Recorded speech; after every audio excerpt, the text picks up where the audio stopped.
Chapter 458.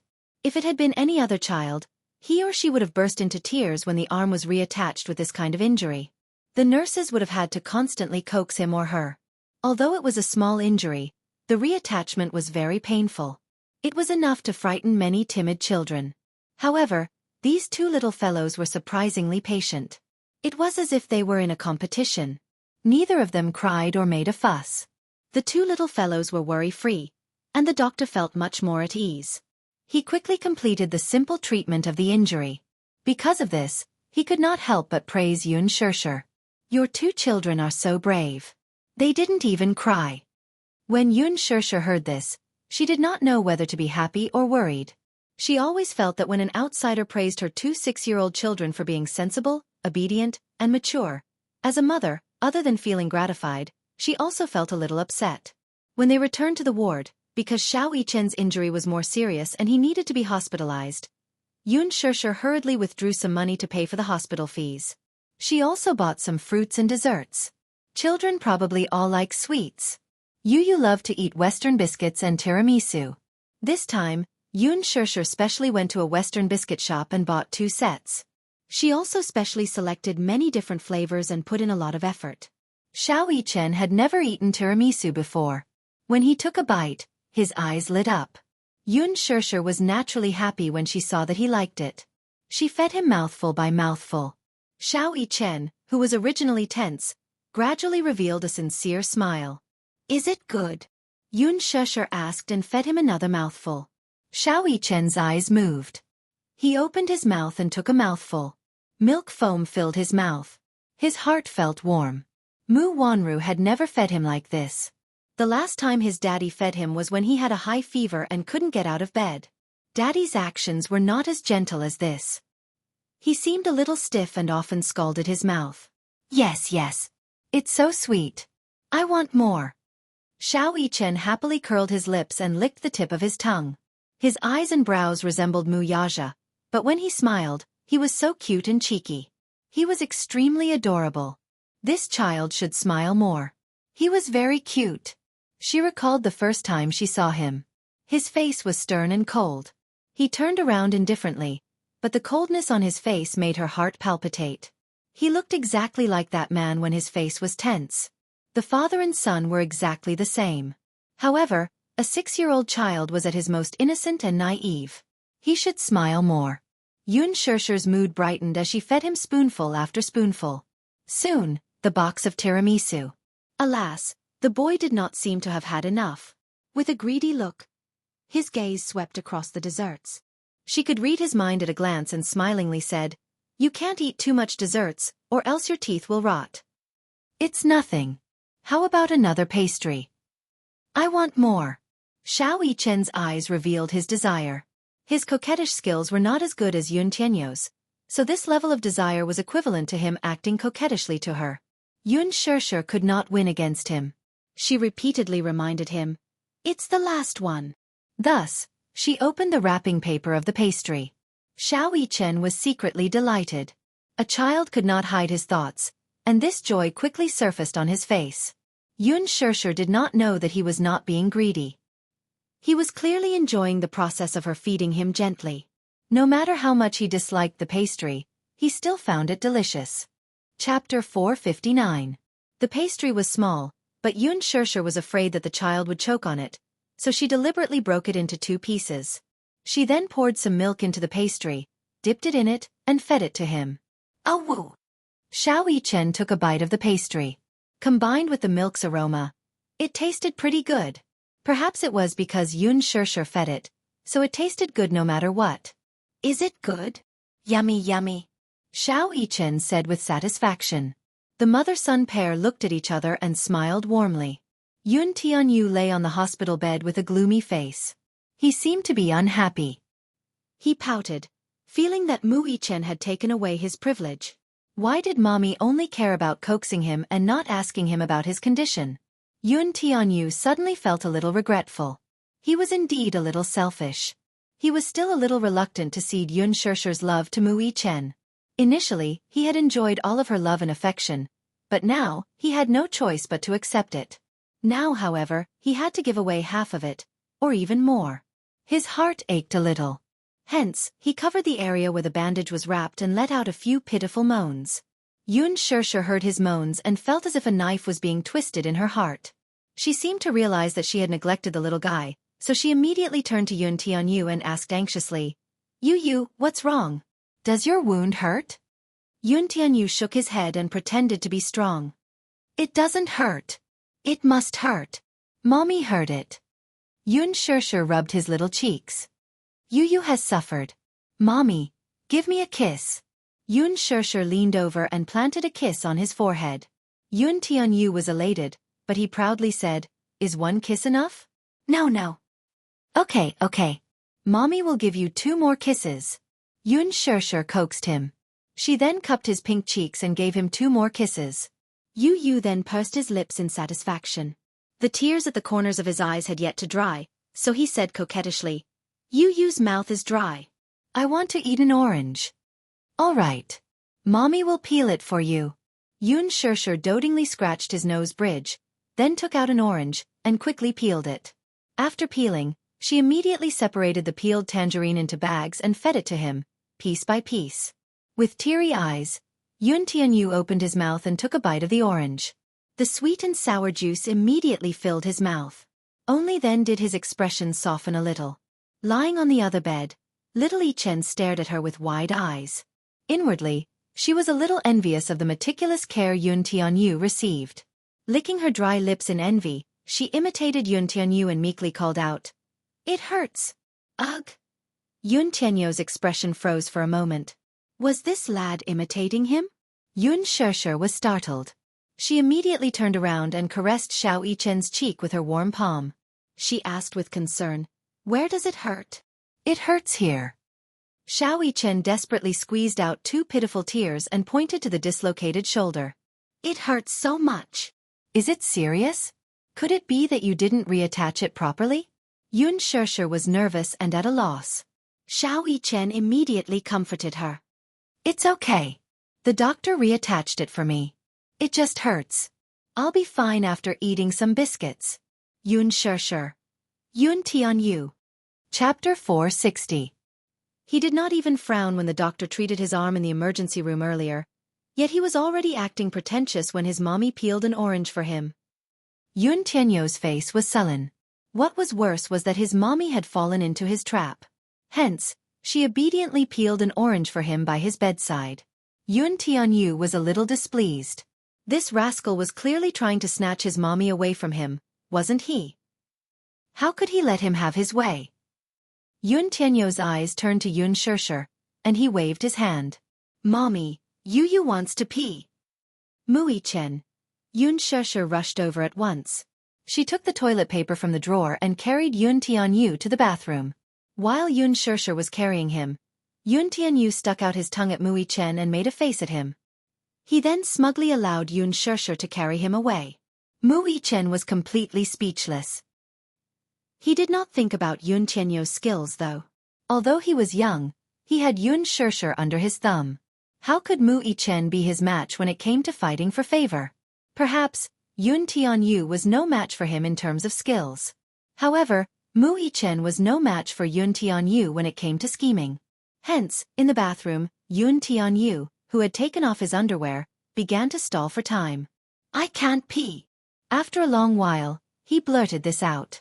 Yun Shirshir did not know whether to laugh or cry. "Mommy will help you put on your underwear then." "I don't want to." "Huh." Yun Shirshir was baffled. After a long while, Yun Tianyu said, "I think I want to pee." Yun Shirshir's lips twitched. "All right. Call me mommy when you're done."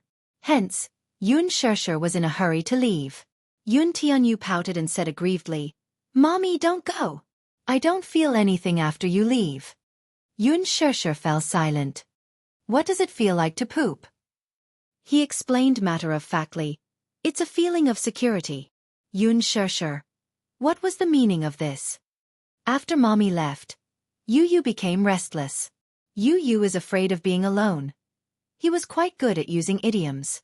Most importantly, she had never seen him so clingy. In the past, not to mention going to the bathroom, he could even go to school alone. Why now, Yoon Shurshur, on the other hand, was a meticulous person. She found it strange for a moment, but she quickly figured out what he was thinking. Hence, she squatted down and calmly looked into his eyes. Yoon Tianyu looked at her too, only to be stunned by her odd expression and the teasing look in her eyes. "Mommy, what's wrong?" Let me guess." Yoon Shurshur asked casually. "Is my little Yu jealous?" She guessed it right away. Yoon Tianyu kept quiet and did not say a word. He still felt a little awkward in his heart. Yoon Shurshur saw him lowering his head in silence and knew that she had guessed correctly. Hence, she cupped his little face and kissed his pouting lips. Her warm lips planted a soft kiss on his lips. Yoon Tianyu's face quickly turned red from shyness. "Mommy. Yu, do you know? He's your older brother." "I know," Yoon Tianyu said slowly. "He's my older brother. We have the same father and mommy." Yoon Shurshur was a little surprised to hear that. So, he knew all about it? She was quite surprised. Chapter 461. That's right.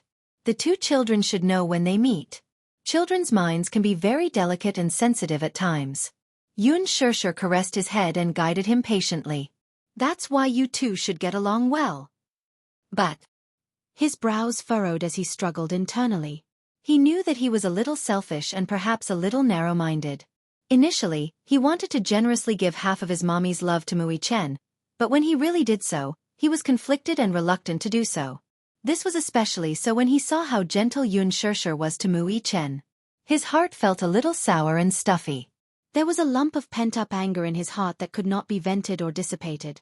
He felt very upset. He could not really share his mommy's love with Mui Chen. Yoon Shurshur's heart clenched when she saw his aggrieved and upset expression. She then asked, "But what?" "But, Mommy, Yu loves you, and Mommy loves you too. That Mui Chen, doesn't he have his daddy? It's enough that he has his daddy's love. Why does he have to fight with Yu for Mommy? He's not fighting with you for Mommy." Yu's face suddenly showed an unprecedented panic and uneasiness. He grabbed Yoon Shurshur's hand and held it tightly in his palm. "But he's clearly fighting with Yu. Mommy belongs to Yu.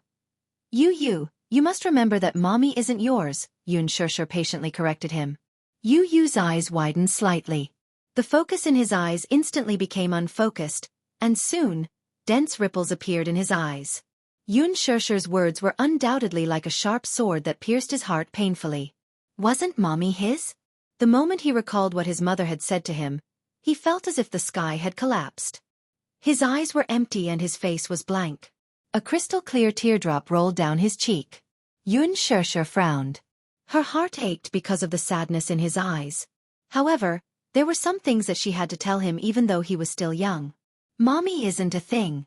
She shouldn't be Yu's private property. But you have to understand that Mommy loves you. However, Yu was still feeling very sad. The sound that came out of her throat was choked and broken. Her thick and long eyelashes were wet with tears, making her look even more pitiful. "But Yu loves Mommy. I hope that Mommy's love is only for Yu and not for anyone else. Yu, Mommy loves you and dotes on you the most. You should be able to feel it, right?" Yoon Shurshur was a little anxious as she pressed his hand against her chest. Through the fabric of her clothes, he could feel her warm heartbeat. "Mui Chen, he's your older brother. Both of you are Mommy's flesh and blood. Both of you were born in the same year, month, and day. Yu, do you know that? When you were born, your older brother was healthy, but you were always sick." "That's right. How unfair is that?" Hearing this, Yoon Tianyu felt a little aggrieved, but he did not show it on his face. Instead, he said enviously, "That's right. How unfair is that?" Since he was young, he had always envied healthy children. Every minute and every second of the pain and torture of being sick was torture. When he was younger, he spent most of his time in the hospital. When he opened his eyes, it was a snow-white world. When he slept, it was endless darkness. Chapter 462. When he opened his eyes, he was greeted by a snow-white world. Even in his dreams, he was surrounded by endless darkness. The smell of disinfectant was something he hated the most. The sunlight he saw was mostly when he stood in front of the hospital window and looked at it. He could still vaguely remember that outside the hospital's window was a huge field of green grass. Many children who came to visit the patient were running and playing on the grass. They were holding hydrogen balloons in their hands as they chased each other. In a moment of carelessness, the balloon flew out of his hand and flew high into the sky. He held his head and watched in a daze as the balloon flew until it disappeared into the horizon and could no longer be seen. This was probably one of the few pleasures he had at that time. Yun Shirshir saw that his face was a little pale and knew that he had recalled something sad. Yu knew that he was in poor health. He also wanted to play, but the doctor had warned her not to let him run too much. Otherwise, it would lead to a lack of blood supply to the heart, breathing difficulties, and in severe cases, shock. She rarely let him go out to play with other children. Most of the time, she accompanied him to play puzzle games. Under Yun Shirshir's meticulous care, his health gradually improved. Yun Shirshir smiled faintly. You can't think of it that way though. Mommy has been separated from him for 6 years, so the love that should be given to you too was given to you. Ah. Yun Tianyu was startled. Was that so? Was he the one who had Mu Yichen's love? Yun Shirshir continued, Today, you told Mommy that brother saved you. Yu nodded in a daze. Indeed, it was Mu Yichen who saved him. If not for him, the consequences would be unimaginable. Moreover, he knew very well that the assassin was obviously targeting him. On the way to the hospital, he repeatedly pondered over this matter and found it very fishy. Even though he told Yun Shirshir that he was tired and wanted to sleep for a while, his mind was filled with thoughts of this matter the moment he closed his eyes. There were many suspicious points. Yun Shirshir, of course, did not know what was going through Yun Tianyu's mind. She added, Mommy finds it unbelievable too. Big brother is so awesome. He saved my Yu. Mommy is very grateful to him. Aren't you grateful? Regaining his senses, Yun Tianyu immediately replied, Of course, I'm grateful. He saved me, so I'll do whatever he wants me to do. Yu is so sensible. Yun Shirshir kissed his forehead in relief. Yun Tianyu was a little conflicted. I can't cede Mommy's love to him though. Mommy, Yu loves you. Yun Shirshir emphasized seriously. Hearing that, the boy pursed his lips and nodded. Mommy loves you. Yu can feel it. Mommy loves you, but I also love him. But that doesn't mean that you've lost your mommy. You also have your brother's favor, don't you? Yun Tianyu was stunned for a moment before he fell into deep thought. After pondering over this sentence for a while, he quickly understood what Yun Shirshir wanted to express to him. Needless to say, he was a smart child and quickly figured out this problem. Therefore, he would not make things difficult for Yun Shirshir. It was just that he still needed some time to accept Mu Yichen. Yun Tianyu walked out of the bathroom and quietly returned to the bed. Chapter 463. Yun Shirshir followed behind him. She sighed helplessly when she saw him climb into bed alone and tidy up the blanket to cover himself. She knew that he had straightened out his thinking, but he still needed time to get to the bottom of it. It was indeed a little harsh for him to accept another child and share her motherly love with him all of a sudden. Yu had always been sensible and obedient, so Yun Shirshir sat back on the bed and asked gently, Yu, do you want to drink some hot water? Yes, I do. Yu pursed his lips.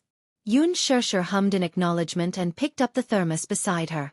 Before leaving the room, Yun Shirshir specially reminded Xiao Yichen, help me take care of Yu. Mu Yichen glanced at Yun Tianyu and nodded obediently. Yun Shirshir then left the room. Just as the door closed, Yun Tianyu sat up from the bed abruptly.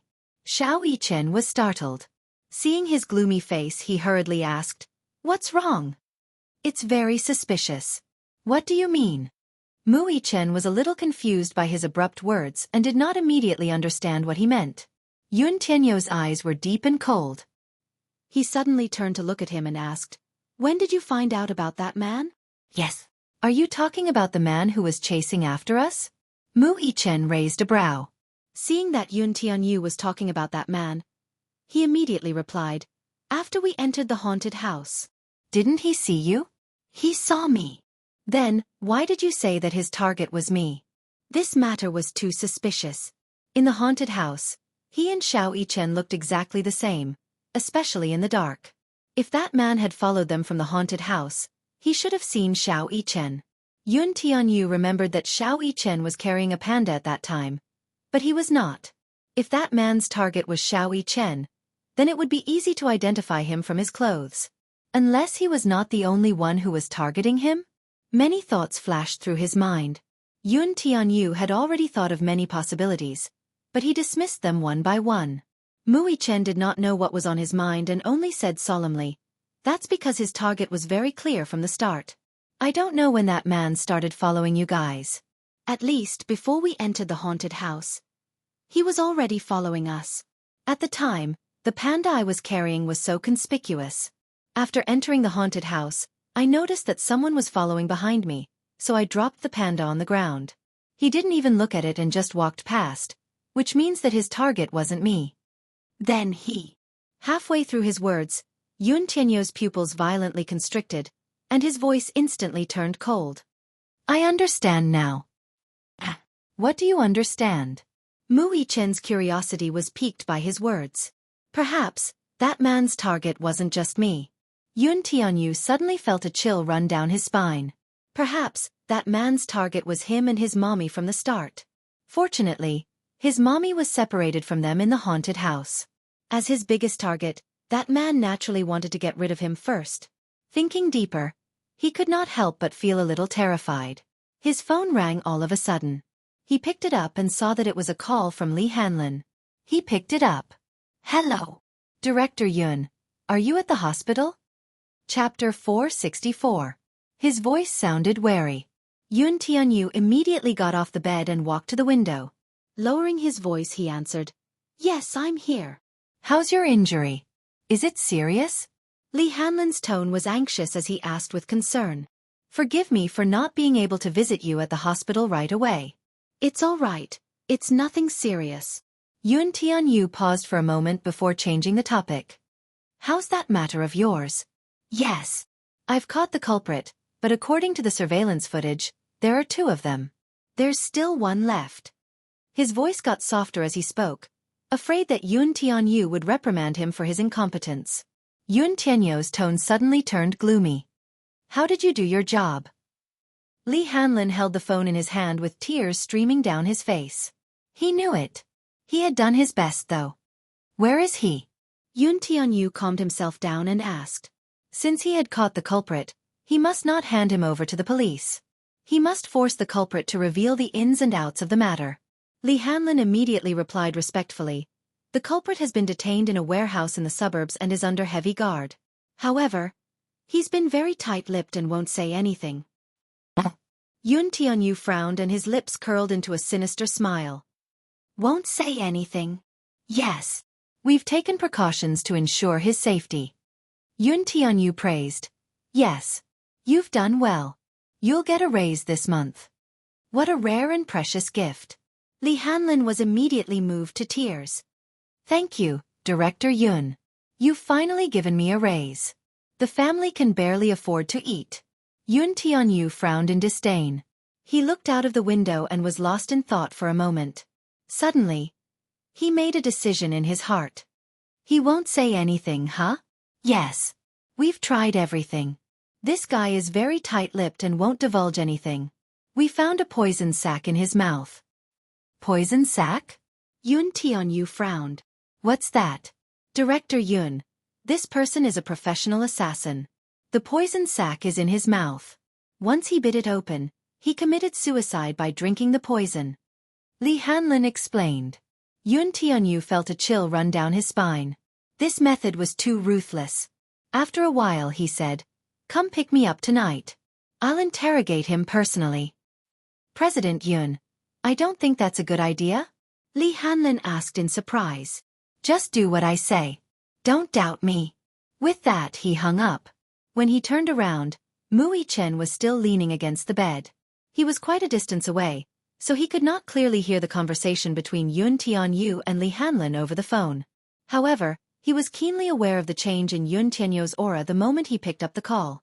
Cold, austere, and aggressive.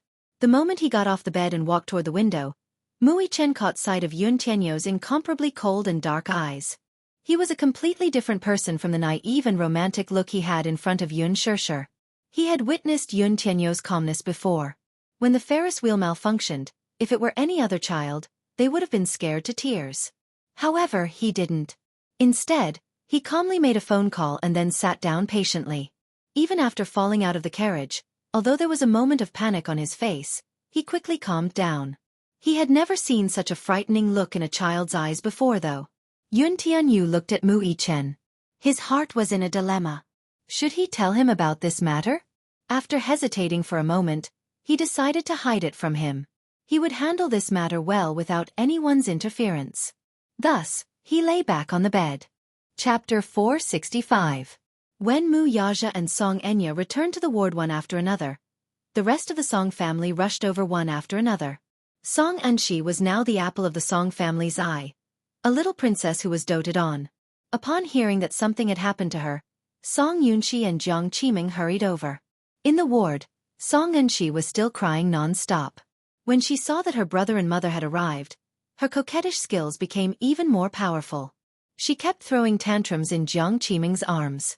Her face was wet with tears, and her eyes were red and swollen. Jiang Qiming's heart ached terribly. When she saw that a piece of hair at the back of Song Enshi's head had been shaved off and that the wound had been stitched up and was still bleeding, her heart ached so much that her eyes moistened. Song Yunxi stood at the side and kept coaxing her. He loved this younger sister of his from the bottom of his heart. Ever since she was born, he had given her the greatest love. However, he was usually busy with work and could not take care of this younger sister of his. Hence, the little girl did not appreciate his coaxing. Jiang Qiming kept coaxing her, but Song Enshi did not give in to her. There was nothing Jiang Qiming and Song Yunxi could do. When Song Enshi saw that Mu Yaja had arrived, she immediately wanted to break free from Jiang Qiming's embrace and spread her arms and legs toward him. "Uncle Mu, hug me! Uncle Mu, hug me!" When she saw Mu Yaja, Jiang Qiming did feel some resentment toward him. However, the muse and the songs were on good terms and had been friends for hundreds of years. Hence, even though she had a lot of complaints, she still maintained a very polite expression on the surface. After all, she could not make things too awkward. Otherwise, both families would not be able to show their faces. They had to give each other face. Hence, Jiang Qiming said politely, "Yaja, you're here?" Aunt Jiang. Mu Yaja called out. Song Yunxi also called out unnaturally, "Uncle?" Mu. "Yes," Mu Yaja responded, as if he didn't see the awkward expression on Song Yunxi's face. Song Yunxi was only 4 years older than him, but Mu Yaja was older than him. For the proud and arrogant Song Yunxi, calling him Uncle Mu was a bit awkward. While Jiang Qiming wasn't paying attention, Song Yunxi jumped off her body and snuggled into Mu Yaja's arms. Mu Yaja had no choice but to carry her in his arms. His feelings towards Song Enshi were rather complicated right now. She was more concerned about Xiao Yichen.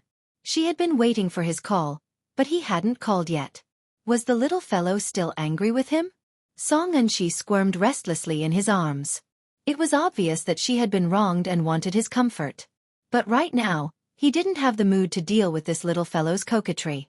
Song Enshi stared at his side profile dejectedly, her face full of grievance. Jiang Qiming looked a little embarrassed and smiled. "Aya! Look at this child. She's injured, yet she's still so restless. Still, I don't know why Enshi especially likes to stick to you." Mu Yaja patted her head but didn't say anything. Song Enya chimed in from the side. "Yes, Enshi likes Uncle Mu the most, right?" Song Enshi immediately said cheerfully, "Yes, yes. Enshi likes Uncle Mu the most. Enshi likes Uncle Mu the most." With that, she leaned her head sweetly into Mu Yaja's arms. Mu Yaja coldly curled his lips. From start to finish, he looked a little absent-minded. Chapter 466. The corners of Mu Yaja's lips curled up coldly. From the beginning to the end, he looked a little absent-minded. For a moment, the atmosphere was inevitably a little awkward. Song Enya also felt extremely awkward. Thinking of the things she should not have said to Mu Yaja earlier, she did not know how to smooth things over for a moment. Jiang Qiming laughed awkwardly, but she was extremely unhappy inside. Today was supposed to be Children's Day, so she had asked Song Enya to bring Song Enshi to the amusement park for a day of fun. It could also be considered a happy Children's Day for the children, but the latter ended up injured and lying in the hospital. She had roughly heard the whole story from Song Enya. She did not explain it clearly over the phone, but Song Enya pushed all the blame to Xiao Yichen. But in reality, Song Enya was also responsible for this. She was the one who brought Song Enshi out, so she was considered the child's guardian and parent. How could she not be responsible for the child's injury? At that time, Mu Yaja said that he was going to the dessert station, so she should have stayed behind to take care of the two children. However, out of selfishness, she wanted to have some privacy with Mu Yaja, so she went with him, leaving the two 5-year-old children behind. Since something had happened, she simply pushed the blame to Mu Chen. Perhaps she was used to being spoiled since young, or perhaps this was a common problem of Missy. She always felt that she was not in the wrong and had no sense of responsibility. However, she did not think that if she had stayed behind to take care of the children, would such an incident have happened? When she told Jiang Qiming about this matter, she only said that Mu Chen had pushed her and did not mention that Song Enshi had bitten Mu Chen at all. He recounted the entire incident out of context. Of course, Jiang Qiming believed that it was his son who had been mischievous and pushed Song Enshi from start to finish. Therefore, when Mu Yaja sat there with a cold expression and an absent-minded look, Jiang Qiming was more or less displeased. Her child was injured. There was a deep cut on the back of her head that required 3 stitches and a piece of her hair was shaved off. She did not know if the cut would grow back in the future. The child had never experienced such hardship since he was young. Logically speaking, as Mu Chen's mother, Mu Yaja should also be responsible. Anyone with a bit of responsibility wouldn't have such a cold expression. However, even though she was displeased, she did not dare to voice her displeasure. Although the Song family is a prestigious family in the capital, and with old Master Song status, they are still far from the Mu family's influence. Therefore, the Song family had to give the Mu family face no matter what. Even so, Jiang Qiming still felt a little uncomfortable. Hence, she glared at Song Enshi and said, "Uncle Mu is tired. Get off me. Why do you always like to stick to me?" Song Enshi snorted. "I don't want that. I like Uncle Mu. Haven't you suffered enough?" Jiang Qiming was a little anxious and scolded, "You're really disobedient." Sob sob. Mommy yelled at me. Song Enshi's little face scrunched up as tears streamed down her cheeks. "Mom.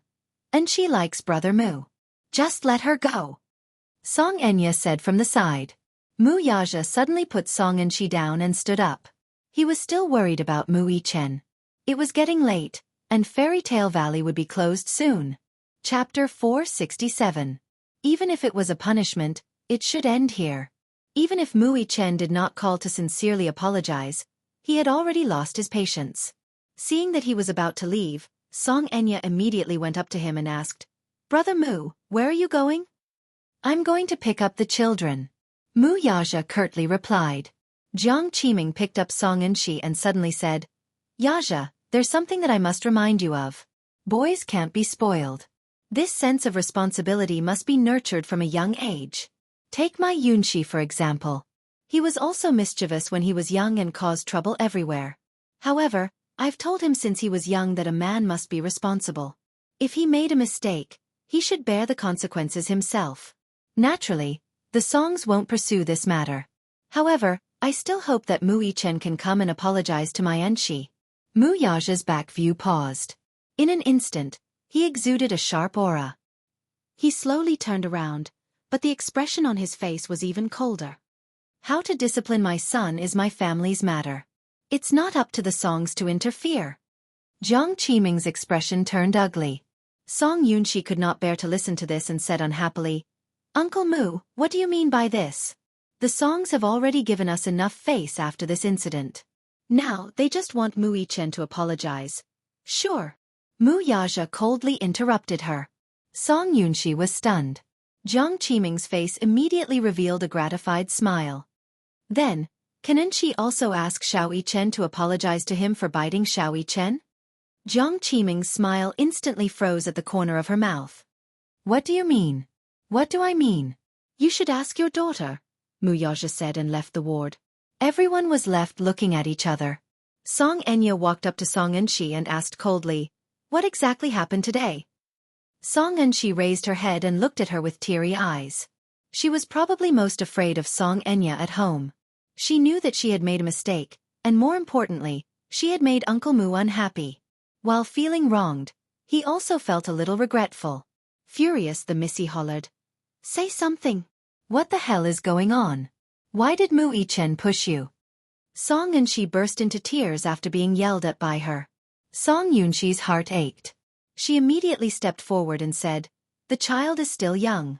Don't be so fierce to her. Brother, you're always spoiling her. Look at her. How willful has she become?" She glared at him and lowered her head to threaten him. "Uncle Mu won't like you if you don't behave yourself." "Woo woo. It's all Mu Yichen's fault. He didn't let me look at his watch, and he even snatched Uncle Mu away from me." Sob sob. "He even said that I was ugly, so I was so angry that I bit him, just once." Sob sob. She sobbed and wept as she recounted the whole story.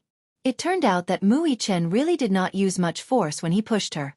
She had deliberately pretended to be pushed so that she could complain to Uncle Mu when the time came. She did not expect that she would fall on the stairs and hit the back of her head, resulting in this disaster. This time, Jiang Qiming's face turned white with anger. She picked up her daughter's little hand and slapped it hard. "Why didn't you tell Mommy earlier? I was afraid that Mommy would scold me." Woo woo. Her phone suddenly rang. Chapter 468. Song Enya looked in the direction of the voice and saw that Mu Yaja's phone had slipped out of his pocket while he was sitting on the sofa. She picked it up. Initially, she did not want to pick it up, but when she saw the picture of a woman sleeping on the screen, she realized that the caller ID was a picture of a woman. In the picture, the woman's face was elegant and refined. Even though she was sleeping without makeup, she was still beautiful beyond compare. Her messy hair was scattered on the pillow. Against her snow-white skin, it was messy, but it did not diminish her beauty at all. The caller ID was only one word. Sure. This was Mu Yaja's phone. She should not have picked up the call. However, when she looked at the photo on the caller ID, her imagination started to run wild. For some reason, she actually picked up the phone. Yun Shishir went to the nurse's station to ask where the hot water room was. The nurse was busy, so she did not answer her seriously. She searched for it for a long time, but she could not find it. She was about to return to the ward when she suddenly remembered that Xiao Yichen needed to be hospitalized. Should she call Mu Yaja? She was too nervous when she sent the two children to the hospital outside the emergency room. After that, she was busy taking care of the two little guys. She was in a mess. Now that she suddenly remembered that she should contact Mu Yaja to come to the hospital. Even if there was a misunderstanding between father and son, they should communicate in time, right? Thus, she took out her phone and dialed a number. The phone rang a few times before it was picked up. On the other end, a woman's sharp and somewhat targeted voice asked, "Who are you?" Yun Shishir was stunned. The woman on the other end was obviously a little impatient. "Speak." "Hello, is Mu Yaja there?" The woman gritted her teeth and said, "No." Then, she hung up the phone. Yun Shishir was stunned for a moment. She laughed at herself, but her heart ached. She thought that he must be very busy or was giving the children a punishment. In fact, he was very concerned about the children, but she called to tell him that Xiao Yichen was in the hospital and to come over to take care of the children. She did not expect a woman to pick up the phone. What was the meaning of this? Yun Shishir was a little angry. She felt sorry for Xiao Yichen. Previously, she had thought that Mu Yaja was a responsible father, but now, she had to put a question mark in her heart. It's fine if you don't come. Who he was with had nothing to do with her. He didn't care about the children. She would take care of them. She was more than happy to take care of the child. As for him, what did he have to do with her? As she thought about this, she stood at the elevator door and waited to return to the ward. The elevator took a long time to arrive. The floor of the ward was high, so it took a while to get to the elevator. Suddenly, a hurried voice called out from behind him, "Brother Mu." She furrowed her brows and turned her head to take a look. Now that she thought about it, she shouldn't have turned back at that time. She wouldn't have caused a series of problems because of that scene. However, this was a story for another time. She turned around and saw Mu Yaja walking down the stairs, followed by a woman with a hurried expression. At first, the man did not seem to be in the mood to respond to her call. He walked down the stairs without looking back. Until the woman called out, "You left your phone with me. Don't you want it?" Mu Yaja stopped in his tracks and turned around. Song Enya immediately chased after him with a smile.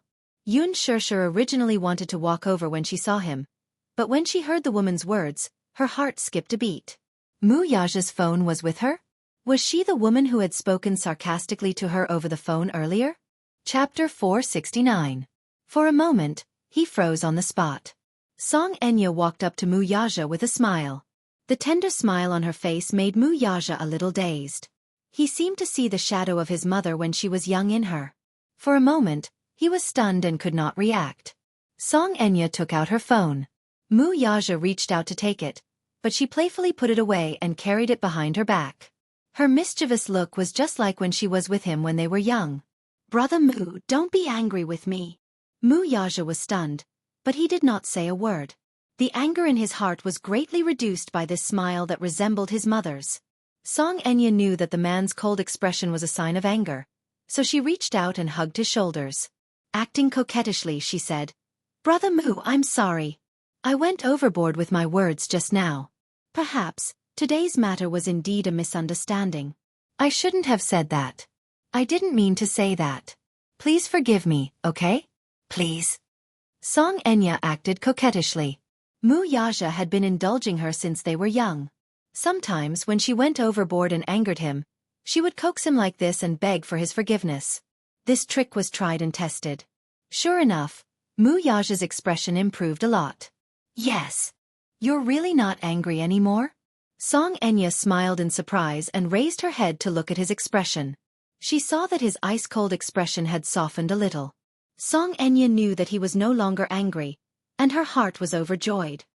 "Thank you, Brother Mu.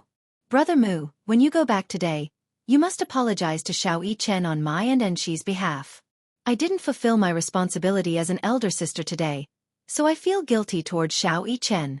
Tell him that I'll definitely apologize to him with Enshi next time. Go up." Mu Yaja did not say much. He just reached out and patted her head lovingly, urging her to go upstairs to the ward. Song Enya nodded and handed the phone to him before reluctantly heading upstairs. Mu Yaja took the phone and was about to leave when he caught sight of a familiar figure from the corner of his eye. His expression froze as he turned his head, only to see Yun Shirshir standing at the elevator entrance with a hot water bottle in her hand. Her eyes were fixed on him the whole time. His face, however, was cold enough to make one's heart palpitate. Yun Shirshir looked at him coldly. Her eyes, however, were still. It was as if her heart was as dead as ashes.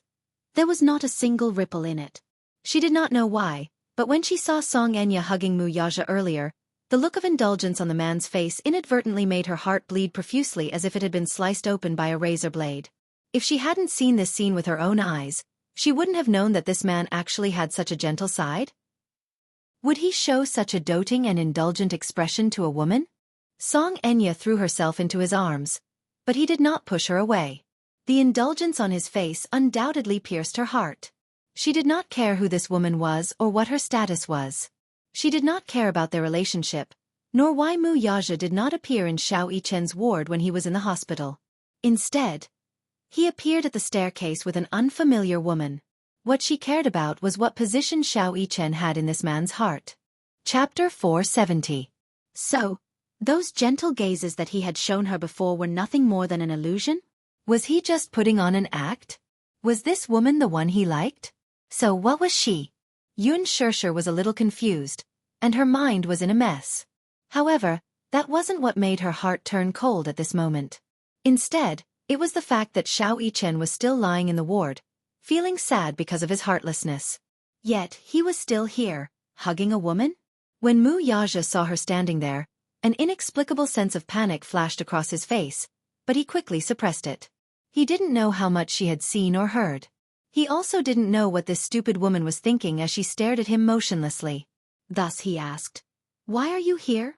They weren't far apart, and the man's voice was powerful and resonant. However, she acted as if she hadn't heard him and turned around. When the elevator doors opened, she stepped into the elevator and pressed the button for her floor, intending to return to the ward. Mu Yaja saw that she ignored him and didn't respond to his question. She only minded her own business and walked into the elevator. In a fit of anger, he strode over to the elevator. Just as the elevator doors were about to close, he reached out and forcefully blocked the doors from closing. His hand was viciously caught between the doors. Yun Shirshir was shocked, but she saw the elevator doors open again. The man strode in and stood in front of her with a condescending look on his face. What do you mean? She was baffled by his question.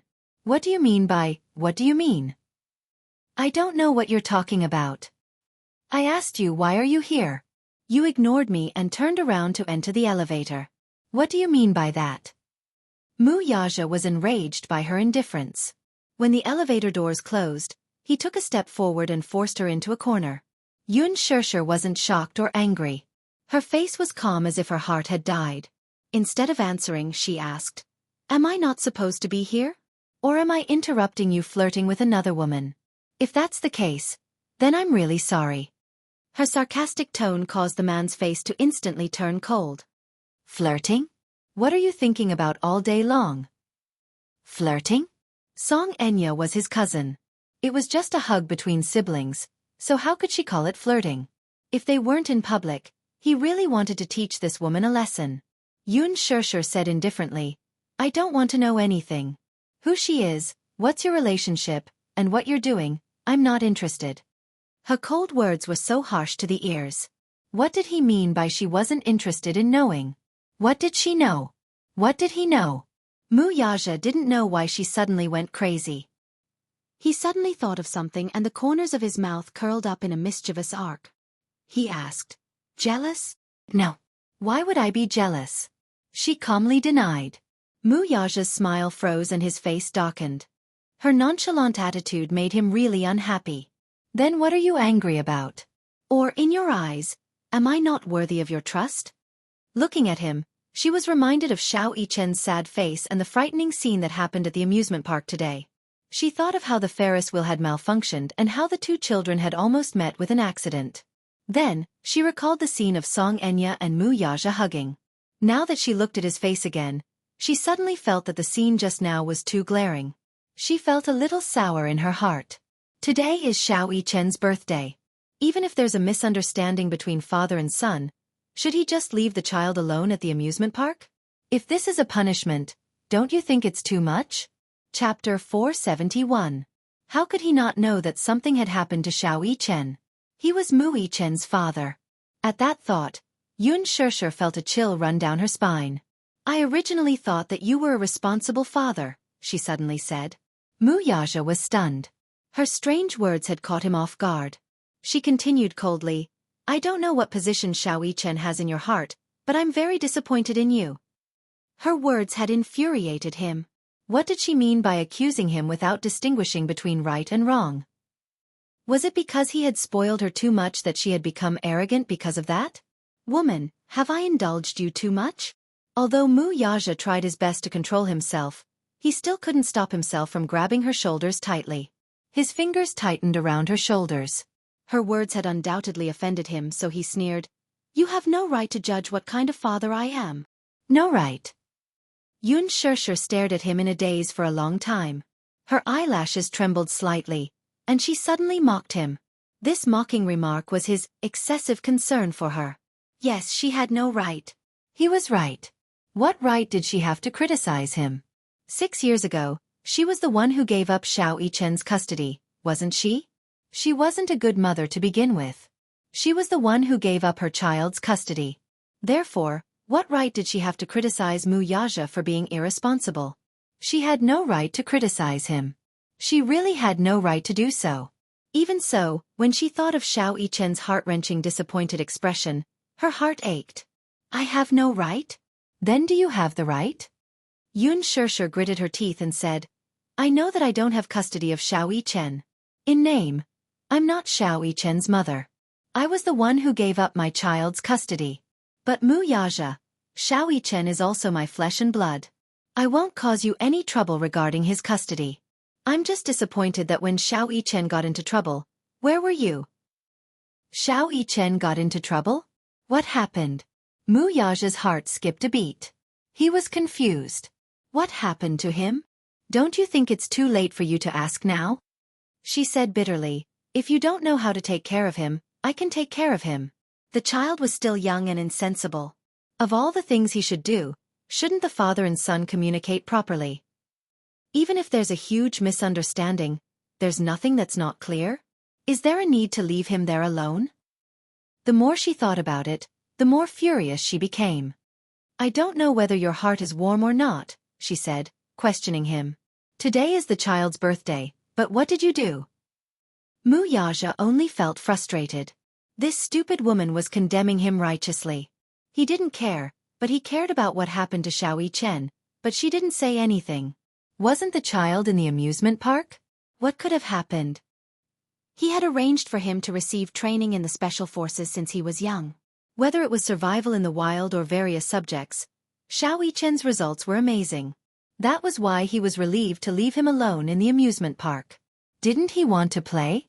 Then what would happen if he let the child have fun in the amusement park? Chapter 472. Yun Shishir sneered. You said that I don't have the right to ask, then let me ask you. What am I in your heart? What right do I have?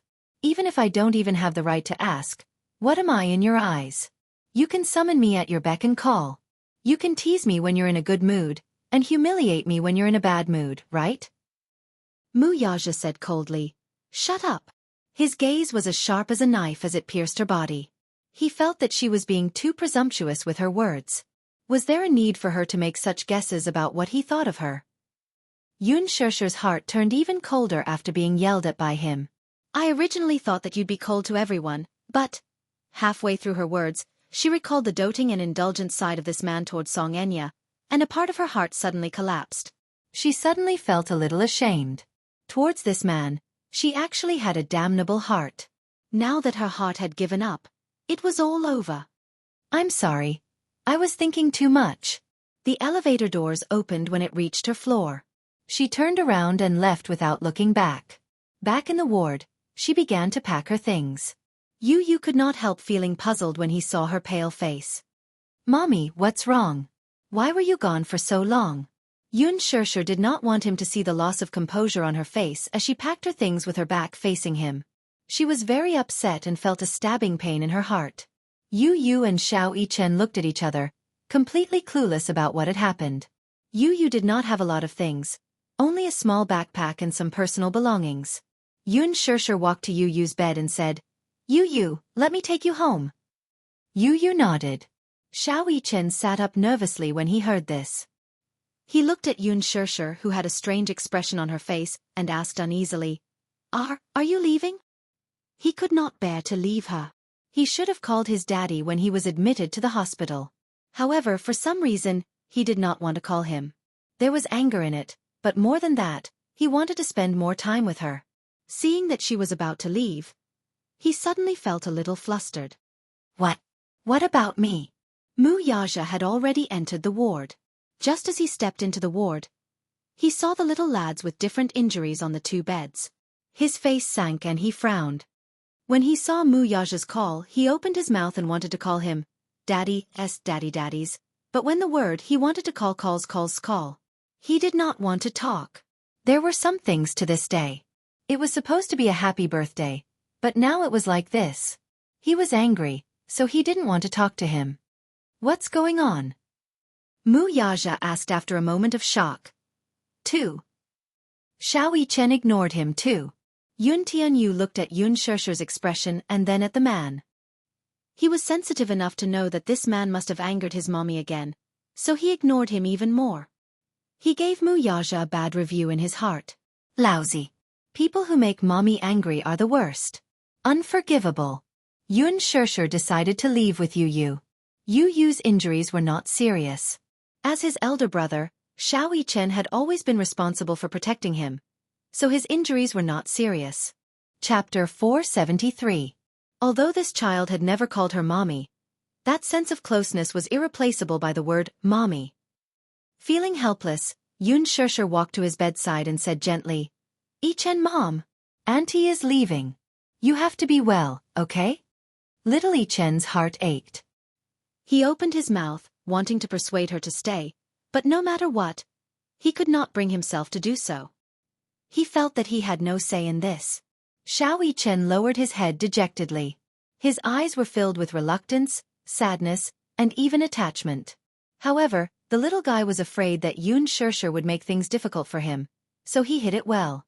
From start to finish, he did not say anything. Yun Shishir's heart ached when she saw him in such a despondent state. She wanted to reach out and caress his face, but Mu Yaja was present. Recalling his words earlier, her heart turned cold. Thus, she retracted her hand, picked up Yu, and left. When he brushed past Mu Yaja, Yun Tianyu looked at Mu Yaja with chilling eyes. Mu Yaja did not turn back to ask him to stay. When he walked to the bedside, he saw Xiao Yichen staring blankly at Yun Shusher's departure. For a moment, he was so sad that he almost suffocated. Seeing the mother and son disappear from the door of the ward, he couldn't help but flip over and get off the bed.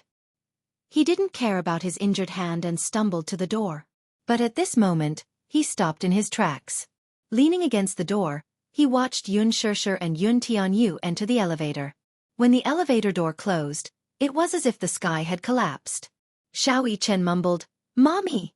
Tears fell from his eyes in a daze.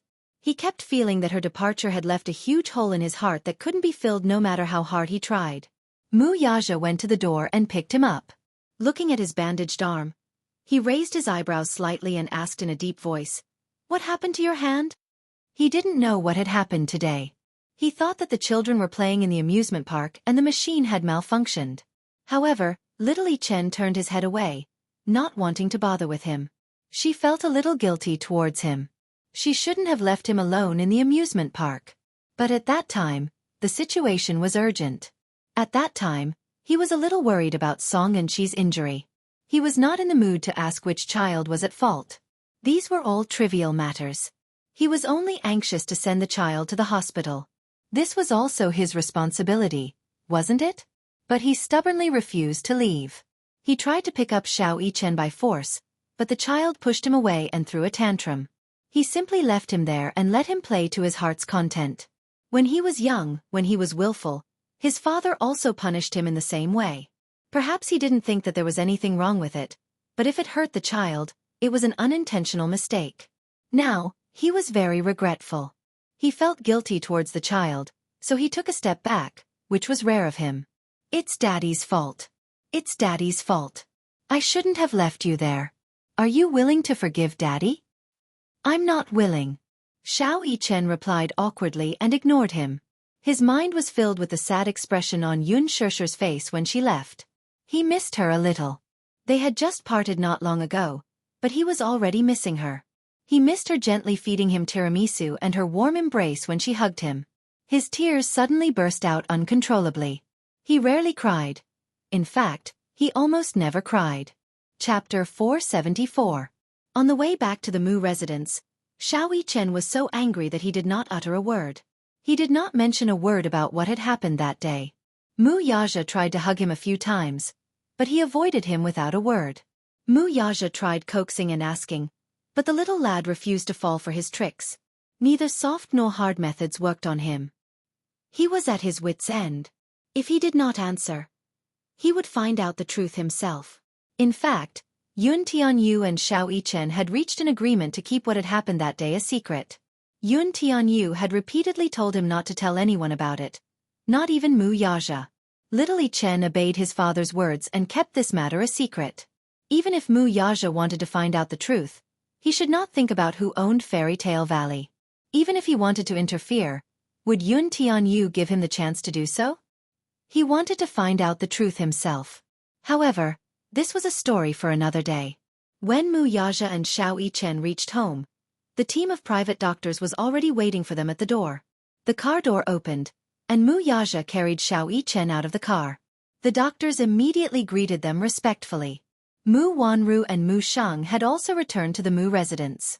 Seeing that Xiao Yichen was injured, Mu Sheng turned pale with fright and immediately went forward to ask about his well-being. However, Xiao Yichen was not in the mood and did not want to say much. He only said, "I'm tired." He was then escorted back to his room for an injection and an 4 drip.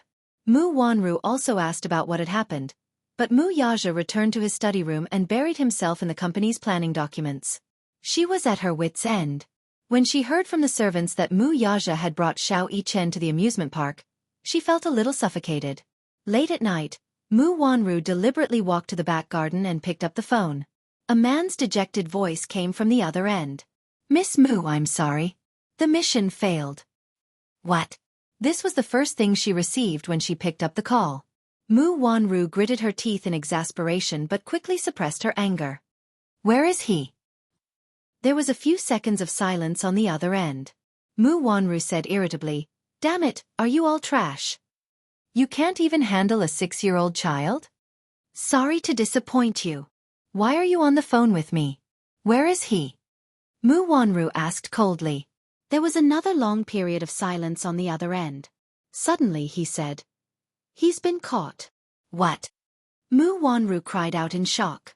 An inexplicable panic quickly spread in her heart. In a remote underground warehouse on the outskirts of Beijing, Li Hanlin unlocked the chains and Yun Tianyu followed closely behind him. Just as they stepped through the door, they vaguely heard a hoarse roar.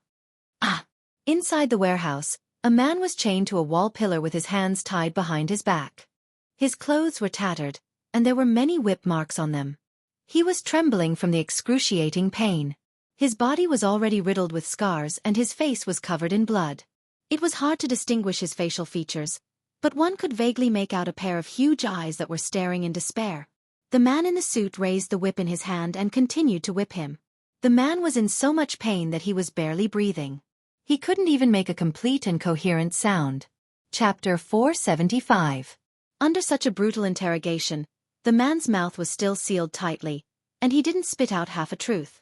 Under the dim light, Yun Tianyu slowly walked to him and sized him up. Finally, he sat down on the chair Li Hanlin had brought over. He sat leisurely with his legs elegantly crossed. His thin body sank into the sofa leisurely. His delicate face was cold and indifferent. Even though he was still a child, no one could ignore the chilling aura emanating from his body. Between his brows, there was a sharp and intimidating aura. Although it was restrained, it could not hide the untamed edge as if it were born from darkness. The whipping continued. Without his command, no one would stop. At this moment, the warehouse was dark and filled with a murderous aura. Yun Tianyu lowered his eyelashes. His pair of beautiful yet cold eyes did not look at the man. He was still in his own world. However, no matter how tragically the man was being whipped, Yun Tianyu's brows remained calm and unmoved. Gradually, the man's voice stopped. Li Hanlin slowly walked to his side and whispered, Director Yun, this man is not making any sound. Yun Tianyu calmly raised his eyes and looked at the unconscious man with cold eyes. He asked coldly, Is he dead? No. He just fainted from the pain. Oh. He calmly nodded his head. His thin lips curled into a treacherous and cold-blooded arc. Wake him up. Yes. Li Hanlin bowed and ordered his men to bring over a bucket of salt water. Moments later, the poor man, who had finally fainted, was splashed with a bucket of salt water. The pain woke him up again. The torture continued. Just kill me. Just kill me. Yun Tianyu turned a deaf ear to the man's pleas. It was as if what was happening before him had nothing to do with him. He did not even bother to look at the man. He did not say a word until the man fainted again. Li Hanlin walked to his side and was about to ask him when he heard Yun Tianyu say, Put him on the floor. Okay.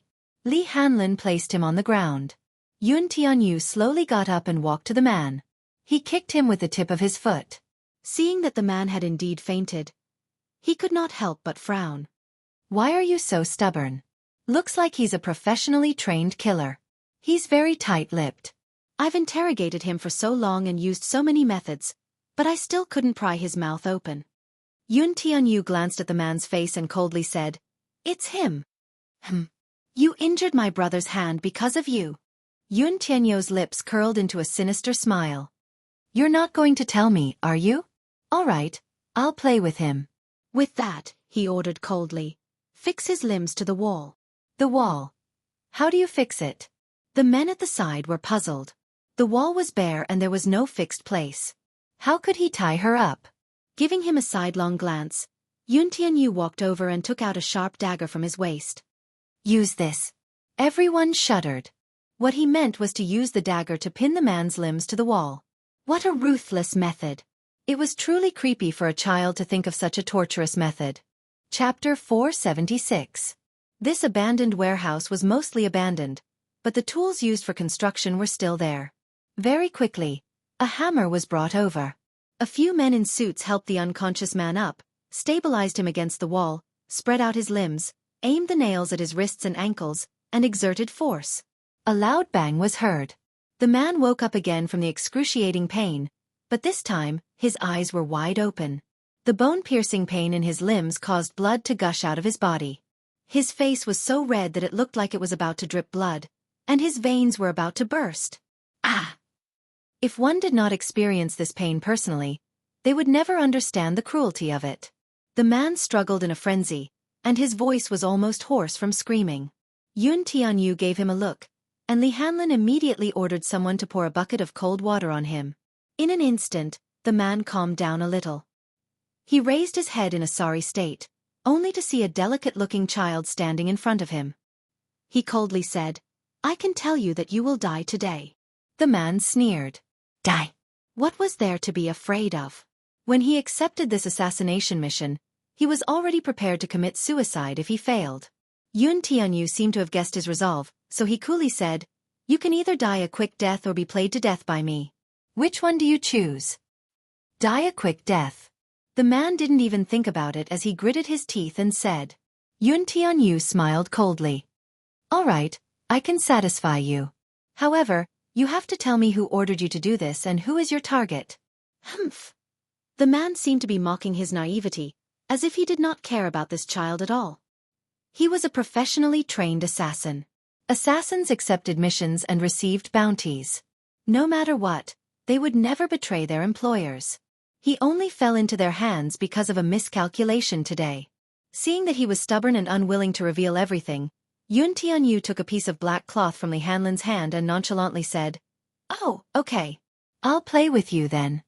His laughter was still childish and had a hint of a child's childishness. It was soft and cute. However, every sentence and every word that came out of his mouth made people tremble with fear. Gag his mouth. Li Hanlin immediately ordered someone to gag his mouth. He took a container from Li Hanlin. Inside the container were 10 finely crafted darts. He took out a dart and asked coldly, "Who ordered you to do this?" The man bit his lip hard and refused to say anything. Yun Tianyu smiled and threw the dart. He was good at darts. Because of his health, he rarely went out since he was young. When he was at home and had nothing to do, he liked to play some games. This dart was one of them. However, with his eyes blindfolded, it was hard to tell if the darts would be accurate. Chi! A muffled sound was heard. The dart went straight into the man's abdomen. The man groaned and tried to hold it in. However, in less than half a second, the expression on his face quickly cracked because of the indescribable pain. Ah! He suffocated for a moment, and his entire body convulsed. He was utterly defeated. These darts were no ordinary darts. The steel tip of the dart was stained with concentrated sulfuric acid. Chapter 477. Some of his wounds were already dripping with blood mixed with salt water. Yun Tianyu's dart had accurately pierced a wound on his abdomen. The tip of the needle was short, so the wound was not deep enough to be fatal. However, the chemical reaction of the sulfuric acid and salt water corroded the wound, causing it to emit a wisp of smoke. Only he could experience this feeling now. When some kind of pain passed, perhaps even the screams stopped. Yun Tianyu furrowed his brows and asked regretfully, "Oh my! Did I hit the target?" "Yes, you did," Li Hanlin reminded him. A cute and charming smile appeared on Yun Tianyu's face. With that, he received another dart. Yun Tianyu gestured, and the second dart was about to be thrown. "Woo-woo! Woo-woo! Don't!" The man immediately begged for his assistant's help in a muffled voice. Yun Tianyu had just thrown a dart, yet the man was so scared that he wet his pants. It seemed that he was afraid. After all, this pain was not something an ordinary person could endure. Even if he was a seasoned killer who had lived his life on the edge of a knife, he was never afraid. Death. He was never afraid of death. Now, he was scared out of his wits by this 6-year-old child's means. What a joke. Was this really a 6-year-old child? The man's eyelids trembled as he struggled to open them. His vision was blurred by the blood flowing from his forehead. He blinked his eyes hard and tried to regain his vision. Finally, he could see the child's face clearly. The child wasn't tall. He wore a snow-white shirt, black overalls, and a pair of British boots. His black hair was neat, and his skin was smooth and creamy. On his snow-white face, a pair of beautiful and deep eyes were covered, but one could vaguely see that the corners of his eyes were slightly curved, and he was smiling. He had a pretty nose, cute lips and pink and tender cheeks. His body still had the smell of milk, and he was delicate and delicate. However, his body exuded a bone-chilling aura that made one's hair stand on end. Even though his lips were curled up and his face was clearly smiling, it made people feel a sinister feeling in their hearts and made them shudder. Was this child really only 6 years old? He did not believe it. Could a 6-year-old child think of such terrible means to torture someone? What is he saying? Yun Tianyu raised his eyebrows slightly. Li Hanlin gave him a look and immediately ordered someone to remove the cloth from his mouth. Once it was removed, the man begged for mercy. Give me a quick death. Stop it. Don't. Do you think I'll stop just because you tell me to? Yun Tianyu smiled innocently and tilted his head. His voice was tender, clear, and very pleasant to the ears. His words made one's heart shudder. The man's face turned white. I'm just an assassin. I'm paid to do this, that's all. I'm just a child. I need someone to play with me. Why don't you play with me? Yun Tianyu gave her an elegant smile. As he spoke, he raised his wrist again. The dart needle in his hand shone with a cold light. Don't. I'll tell you. Don't. You'll confess? Eunice, this is. I'll tell you everything. I'll tell you everything. I only beg you to give me a quick death. Chapter 478. Yun Tianyu's lips curled into a sinister and disdainful smile. Let me tell you. I may be able to find out even if you don't tell me. Now that you've provoked me, you'll have to bear the consequences. Just as he finished speaking, his eyes flashed with ruthlessness. With a swift wave of his hand, he threw the dart in his hand and it pierced the man's thigh. The sulfuric acid on the tip of the needle quickly corroded the man's skin to the point where his bones were visible. Ah! The man convulsed violently as if he had been electrocuted. He struggled madly. Swish!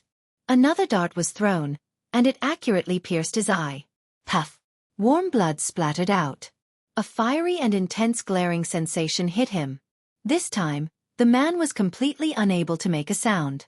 He only convulsed like he was having a spasm. Then, he let out a heart-wrenching scream. Ah! Ah! Li Hanlin, who was standing at the side, also found this scene to be extremely horrifying. He lowered his head to look at Yun Tianyu and asked with a complicated expression, Director Yun, why don't you let your daddy settle this matter? Agent Li, what do you mean by that? Yun Tianyu slowly retorted. This is my matter. He doesn't need to settle it. But this will dirty your hands. Li Hanlin could not help feeling a little hurt.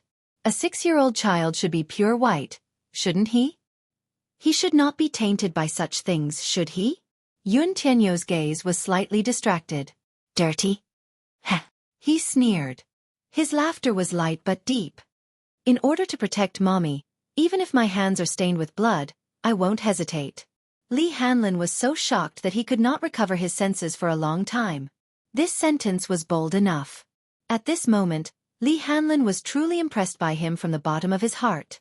He did not know what kind of childhood had nurtured such a calm, courageous, and black-bellied child. On one side, he was innocent and adorable. On the other, he was dark and ruthless. He did not have the weakness and delicateness that a child should have. A normal child would be scared out of his wits if something like this happened, but he quickly regained his composure and even personally interrogated the assassin, torturing him until he begged for death. How did such a black-bellied method come about? He was very much like his father. That Mu Yaja was also a ruthless person. Could it really be hereditary? Yun Tianyu elegantly removed the black cloth covering his eyes. With great satisfaction, he took a few steps toward the man, who was in so much pain that he wished he was dead. Does it hurt? Cough, cough. Blood gushed up, and the man coughed out a mouthful of blood. He could no longer reply. That's right. The more he hurt, the more satisfied Yun Tianyu was, the more satisfied he became. He thought of his mother's worried face. Then, he thought about how Mu Yichen had been injured in order to protect him. This pain was nothing. These 3 darts were neither too much nor too little. On behalf of Mommy and Mu Yichen, they were returning them to him. You can say it now. The man trembled as he raised his head and looked at him with misty eyes. Perhaps he was in so much pain that his mind was muddled. His lips didn't move for a long time. The scariest thing for a person was to greet death helplessly. What was scarier than this was to suffer a fate worse than death. He had been in the dark for so many years, and it was not that he had never seen people with ruthless means. In terms of ruthlessness, he had never been convinced by anyone. Yun Tianyu, however, was the first person to make him feel fear from the bottom of his heart. How was this a child? Chapter 479. On the surface, he looked as innocent as an angel. In reality, he was scarier than the devil. HM? Not going to speak? The boy frowned, dissatisfied with his indifference. With both hands in his pants, he kicked the man's abdomen, causing the latter to yelp in pain. Are you mute now? I don't have the patience. This is your last chance. Don't waste my time. I'll speak. I'll speak. Good boy. With his hands behind his back, he looked like an elegant and courteous gentleman as he casually asked, "Who exactly is your target?" 3 days ago, I received this mission. My employer paid me 2 million to assassinate 2 people. Which 2? 1. Yun Shishir. The other her son Yun Tianyu, who is... He raised his head and stared at him with one eye. The boy's eyes changed slightly. Even though his face remained expressionless, his heart was in turmoil. He had previously guessed that he was the target and also vaguely guessed that his mother was one of the targets. Yun Tianyu clenched his fists tightly as a frightening and sharp murderous look flashed across his adorable face. Someone actually dared to hire an assassin to assassinate his mother? D***it. If not for luck, his mother's life would have been in danger that day. Thinking of this, his eyes flashed dangerously with murderous intent. Who's your employer? He. Ha ha ha. The man guffawed. I'm an assassin hired by someone. She pays me, and I carry out her orders. It's that simple. As for my employer's identity, I shouldn't reveal it. Still, I have to give it to you. I only ask that you give me a quick death and stop torturing me. All right. I agree to this condition of yours. Like a great gift, Yun Tianyu agreed to his request. Tell me, who is that person? The man's lips trembled as he answered, Mu Wanru. Mu Wanru? His brows furrowed slightly, clearly unfamiliar with this name. Li Hanlin was stunned for a moment before asking in surprise, Why is it her? You know her? He raised his head and narrowed his eyes dangerously. Yes. I'll explain her identity to you in detail, Li Hanlin said. He turned to look at the man and asked coldly, Why does she want to kill me? Of course, she didn't tell me the specific reason. I only know that she said that you are an evil creature and must be eliminated. Otherwise, it will threaten her position. The man endured the pain and opened his mouth with difficulty. Have no choice but to get rid of them? Yun Tianyu quickly sensed that there was a hidden meaning in her words. The man coughed a few times. A trace of blood overflowed from the corner of his mouth. He slowly said, 6 years ago, Yun Shishir gave birth to 2 children for the Mu family. One of the children was confirmed to have died at birth. Therefore, everyone thought that the child no longer existed in this world. However, Grandpa Mu somehow got the news that the child was still alive. Naturally, he would want the child to return to the family. Yun Tianyu narrowed his eyes. He suddenly approached the man and interrogated, What else do you know? Tell me everything. Chapter 480. He was an assassin. After accepting a mission, he would investigate the identity of the employer to the best of his ability. His information on Mu Wanru was limited though. This was all he knew. Yun Tianyu blinked his eyes slowly and his lips curled into a strange smile. Rest in peace.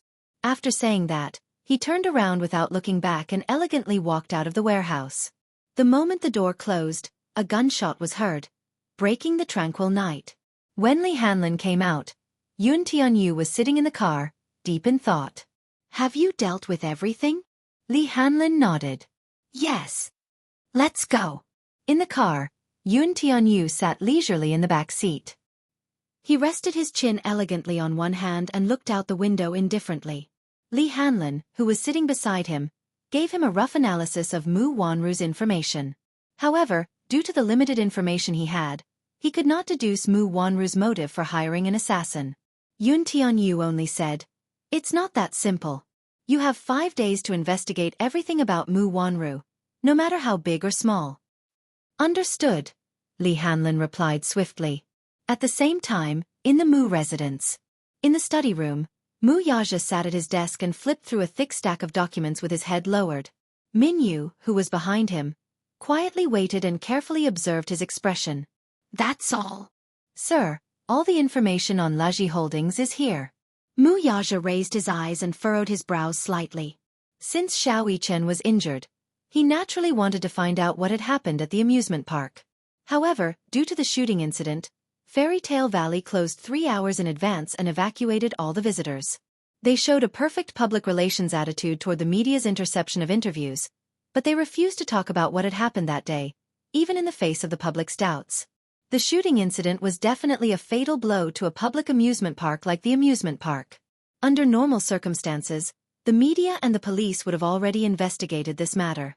But until now, the news about the shooting incident had been tightly sealed. Even the media could not intervene, so there were no reports. On the internet, some visitors posted on the forum. However, not long after these posts were posted, they were quickly deleted.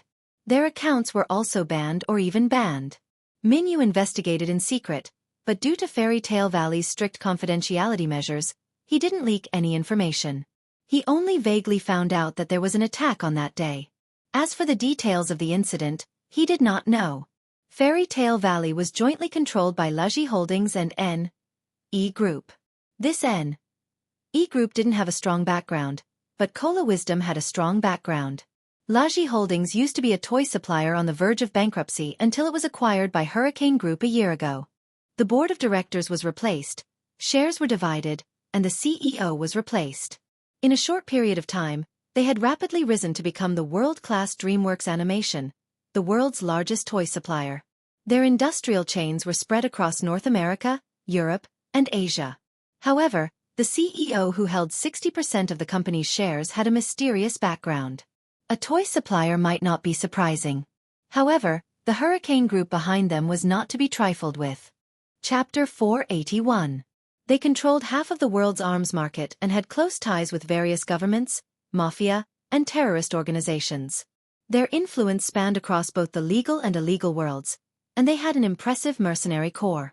Perhaps, this was not an intuitive feeling. In other words, Hurricane Group controlled 50% of the world's arms market. Out of every 100 guns in the world, 50 of them were produced by this group. Every war in the world required the signing of tens of billions worth of arms orders from the Hurricane Group's armory. It could be said that this arms group was so powerful that everyone feared it. Dishing Financial Group was powerful, but its business was huge. The Muse did not rely solely on clean means to reach where they were today.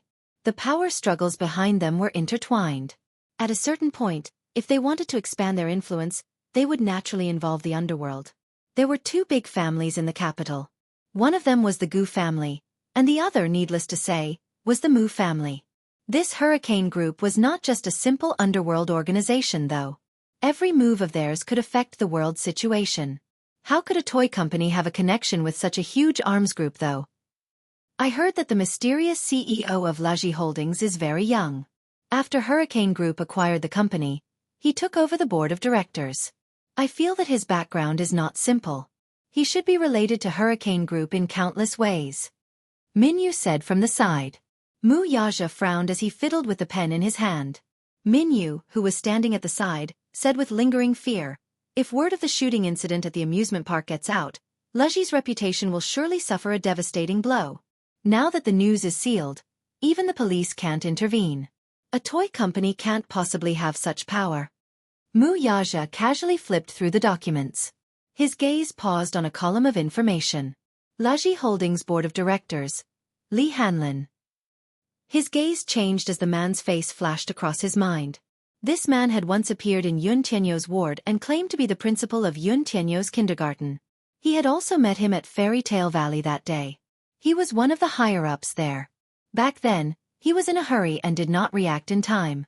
Now that he thought about it, he suddenly felt that something was amiss. Since he was one of the higher-ups in Laji Holdings, then, Mu Yaja's gaze deepened. Who is this Li Hanlin? He is the highest-ranking director of Laji Holdings. He has a lot of power. Mu Yaja's heart skipped a beat as a suspicion suddenly arose in his heart.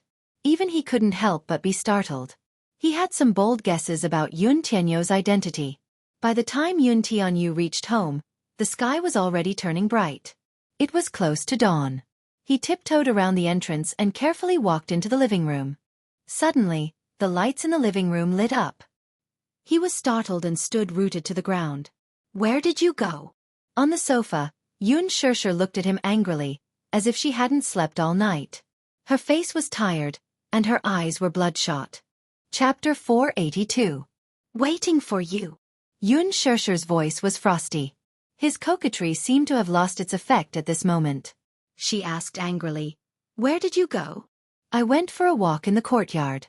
Yun Tianyu pinched the corner of his shirt uneasily.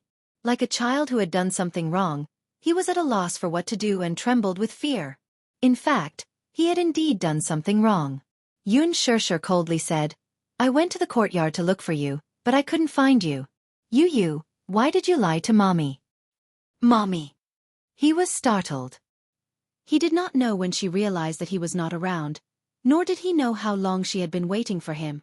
When he left the house, he was very careful not to make any noise. He only left the house after ensuring that Yun Shishir was asleep. When did she find out?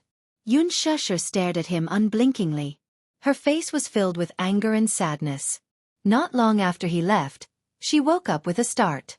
She got up and went to his room to check if he was sleeping well, but when she turned on the light, the person on the bed was gone. She was scared out of her wits, but she did not dare to alarm Yun Yecheng. She searched everywhere by herself and even went to the security room to check the surveillance footage. Only then did she realize that he had gotten into a car and left. Seeing that he got into the car casually without being dragged or struggling, she ruled out the possibility of him being kidnapped. She also noted down the car plate number, but since it was late at night, she thought that, given Yu Yu's character, he might be afraid that she would be worried and would return before dawn. Thus, she waited patiently in the living room. Yun Tianyu looked at her guiltily. Seeing her haggard and uneasy face, he nervously explained, "Mommy, don't worry. Yu didn't do anything bad. Yu is just..." He could not think of a reasonable explanation no matter how hard he thought about it. It was impossible for him to tell her the truth, too. He didn't even dare to confess his current identity to his mother. How could he dare to talk about what happened tonight? "Yu, do you know that Mommy is worried about you?" Yun Shishir saw that he couldn't speak and knew that he wouldn't tell her the truth. She crouched down and put her arms around his shoulders. She was still traumatized by the attack at the amusement park. She was really afraid that something would happen to Yu again. "Mommy, Yu made you worry. But Yu swears to you that Yu will never do anything to hurt Mommy. Mommy, don't worry. Trust in Yu, okay?" If he was given a little more time, he would definitely find a chance to clear things up with her. But now he couldn't. Yun Shishir looked at him. "Is that a promise?" "Yes. It's a deal. Today is the last time. There won't be a next time." Yun Tianyu hugged Yun Shishir's face and gave her a peck as he consoled her. "Mommy, Yu wants to keep what happened today a secret. I can't tell you. When the time is right, Yu will come clean with Mommy. Mommy, give Yu some time, okay?" Yun Shishir was tickled by Yun Tianyu's serious expression. How could he still say that the time was right? "All right. Mommy is relieved to see that you are safe and sound. But today is the last time. There won't be a next time." Yun Shishir warned him unhappily. Chapter 483. After all, Yu was different from other children. He had his own way of thinking. Hence, she carried Yu into the bedroom. As usual, Yun Shishir lay on the bed and read him a fairy tale. Yun Tianyu snuggled softly in her arms and fell asleep peacefully as he listened to her gentle voice. Yun Shishir specially applied for leave to accompany Yu for a few days. She also brought him and Yun Yecheng on a vacation for a few days. It was peaceful for a few days. When she returned to the training class, Qin Zhou informed her that she could successfully graduate early due to the movie schedule. The morning passed peacefully. It was not until noon that an uninvited guest arrived. It was Chen Xiaohua, whom she had met at the restaurant some time ago. In the office, Yun Shishir saw him and subconsciously wanted to leave. Chen Xiaohua was not going to let her off so easily. He hurriedly blocked her way at the door with a pleading look on his face. Miss Yun, please don't misunderstand. I'm not here to have any improper thoughts about you. It's just that I need your help with something. You have to help me. Yun Shusher did not let down her guard as she eyed him warily. He knew that he must have left a bad impression on her previously, so he bowed deeply to apologize. Miss Yun, please forgive me for my rudeness and offense last time. I know that I'm in the wrong. I hope that you won't stoop to my level and won't stoop to my level. I'm very regretful after the incident. I'm a pervert, Anyway, I can only apologize to you for what happened last time. Also, I'll try my best to make it up to you. However, there's something that I need your help with. I don't understand what you mean. Before that, can I ask for your forgiveness? Chen Xiaohua raised his head and looked at her with a face full of remorse. It looked like he was truly remorseful. Last time, she was still so arrogant. Why did she lower her head and beg for forgiveness this time? However, Yun Shusher didn't intend to argue with this kind of person, so she said, "Let bygones be bygones. I forgive you." "Thank you," Chen Xiaohua said gratefully. Then, he told her the whole story. It turned out that some time ago, Chen Xiaohua had taken a fancy to a piece of land in the new district, so he bought it and planned to develop it into a high-class apartment building. The investments and whatnot had already been settled. The reason he chose that place was because of Di Shang. Not long ago, the real estate company under Dishing Financial Group had bought a large piece of land in the new district. Chen Xiaohua had secretly asked around and found out that this piece of land was going to be a development project. He had heard that Mu Yaja was going to develop the new district into an economic district. Not only would he set up a new branch there, but he would also vigorously develop a green ecological garden. After that, he would cooperate with a famous tourism holding company in the capital to build a 5A grade amusement park. Upon hearing about Dishing Financial Group's move, many companies were tempted. The land in the new district started to be auctioned at high prices. Therefore, the remaining land was quickly divided up, and the price of the land continued to soar. Chapter 484. Soon after, schools, hospitals, cinemas, opera houses, stadiums, amusement parks, eco-parks, natural sceneries, supermarkets, and Wanqing department store would be built.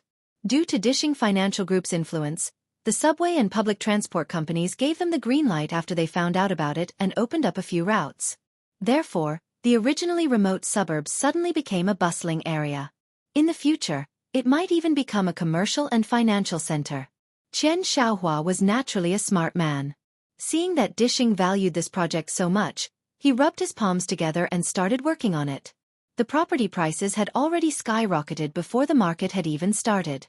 If nothing went wrong, he could make a lot of money from this project.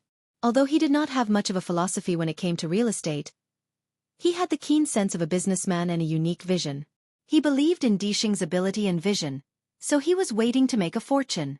However, because of this incident, Chairman Mu was unhappy and displeased. This was bad. Dishing Financial Group announced through the media that the planning of the new district was temporarily suspended, and all development projects were temporarily terminated. Dishing Financial Group's announcement caused the other investors to stop in their tracks. This was not a loss to Dishing. After all, Dishing was the one who bought the land. They could develop it whenever they wanted, regardless of whether it was sooner or later. Even if it was vacant for a year or two, Dishing would not care about the loss. However, it was different for Chen Xiaohua. For the sake of this case, he had taken out all of his personal belongings, and even risked his own net worth to finance it. He thought that nothing would go wrong if he followed Dishing, and the profits would be enough to make a fortune. However, he did not expect that Dishing's project would be suspended just like that. His building project was already halfway done. If Dishing suspended the project for a few months, the loss would be acceptable. However, if it was suspended for a year or two, he would lose a lot of money. If Mu Yaja deliberately went against him, he would be reduced to bankruptcy. After all, the value of this area lay in Dishing's intention to develop it into a bustling new district.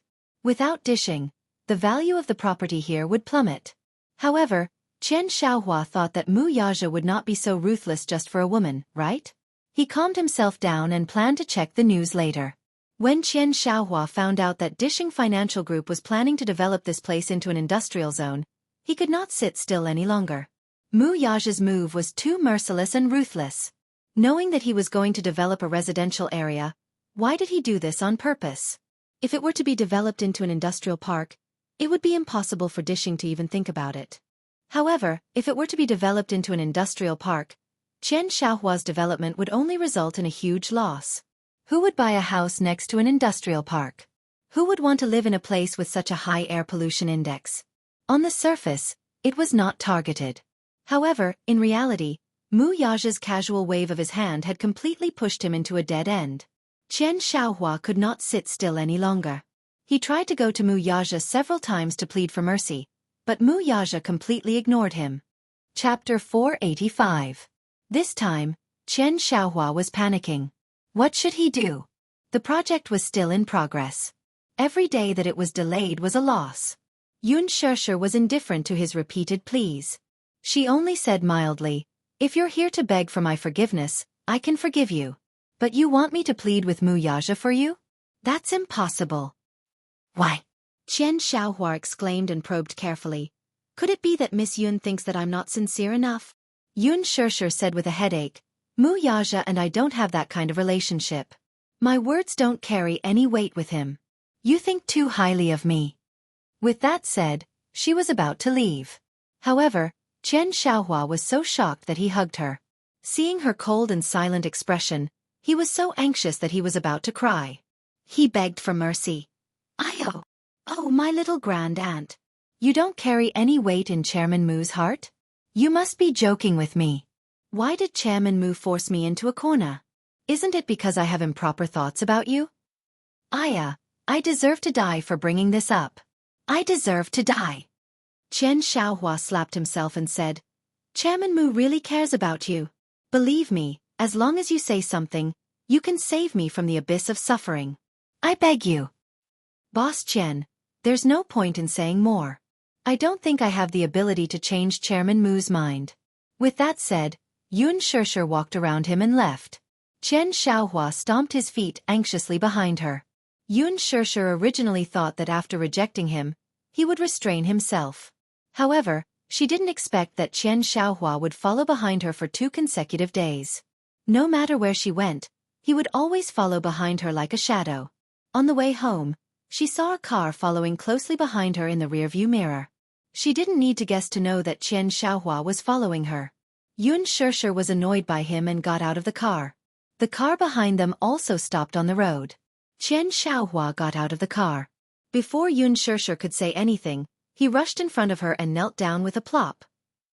Yun Shishir was stunned. Qian Xiaohua said solemnly, "Miss Yun, I beg you, I beg you. This is the last time. Please help me. As long as you plead with Chairman Mu for me, I won't pester you anymore no matter what the outcome is." Yun Shishir was also annoyed by his torture, so she said, "Okay, I promise you, but don't follow me anymore." Qian Xiaohua was so moved that he shed tears of gratitude. He wanted nothing more than to kneel on the ground and kowtow to her. Yun Shishir said helplessly, "Don't be like this, get up. I'm going home, so don't follow me anymore." It was already 8 o'clock when they reached home. The moment she opened the door, Yun Tianyu, who was reading a book on the sofa, happily welcomed her and threw himself into her arms. "Mommy, you're back.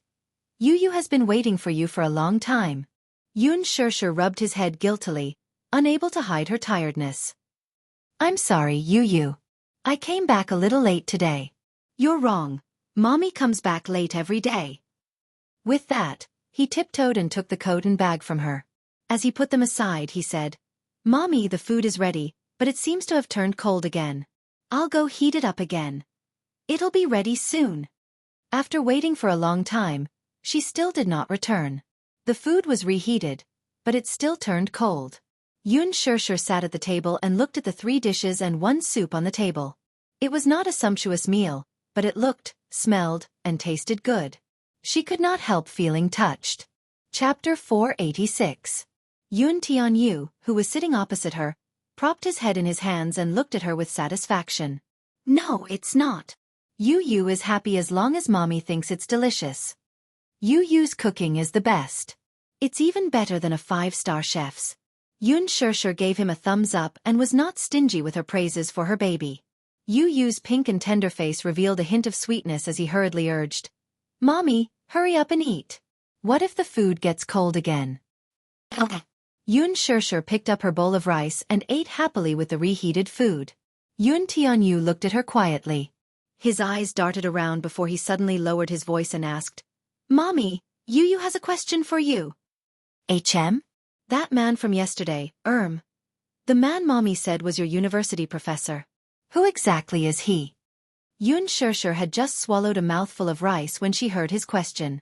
She choked for a long time. Yu Yu kindly pushed a bowl of soup in front of her. Yun Shirshir hurriedly gulped down a few mouthfuls. Yu Yu, who was at the side, lamented helplessly, "Mommy, your table manners are so ugly." "Yu Yu." Yun Shirshir glared at him resentfully. "Are you saying that Mommy's table manners are ugly?"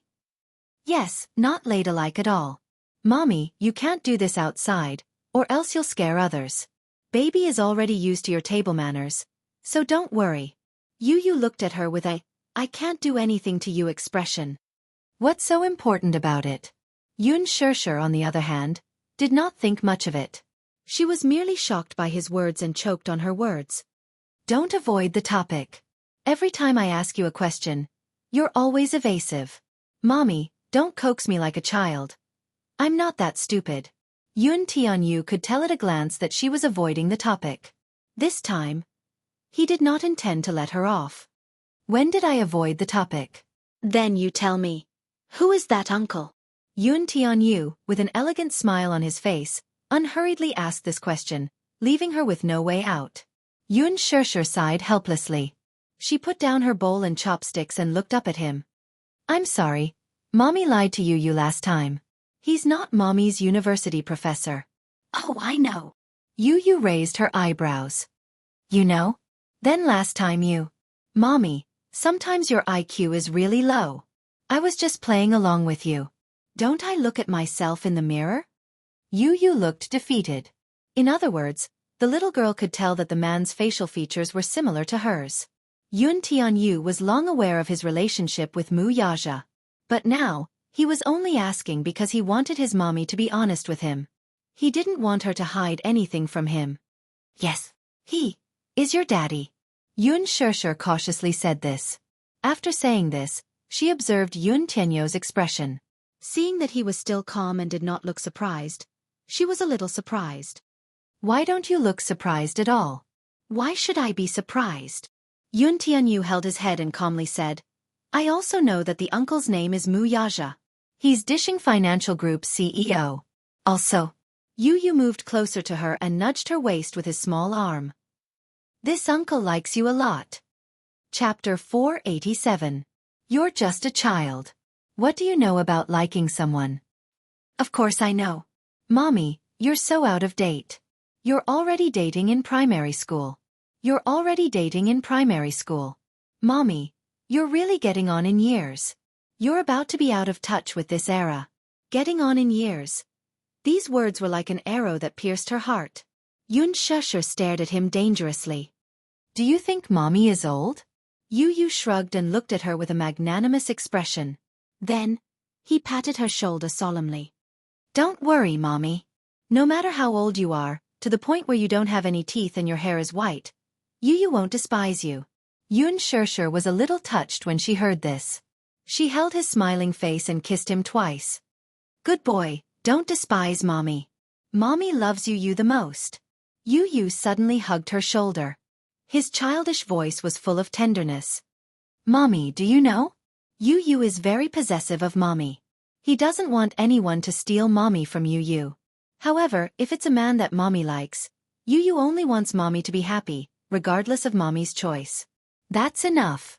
Even though he was still a little repulsed by Mu Yaja, he saw the sad expression on Mommy's face yesterday. It must be because of that man. He didn't know the reason, but he knew that if she didn't have feelings for someone, why would she be sad because of that person? Mommy clearly had feelings for him. Since that was the case, he wouldn't force his will on Yun Shirshir. No matter what choice she made, he would support her unconditionally. Because she was his favorite Mommy.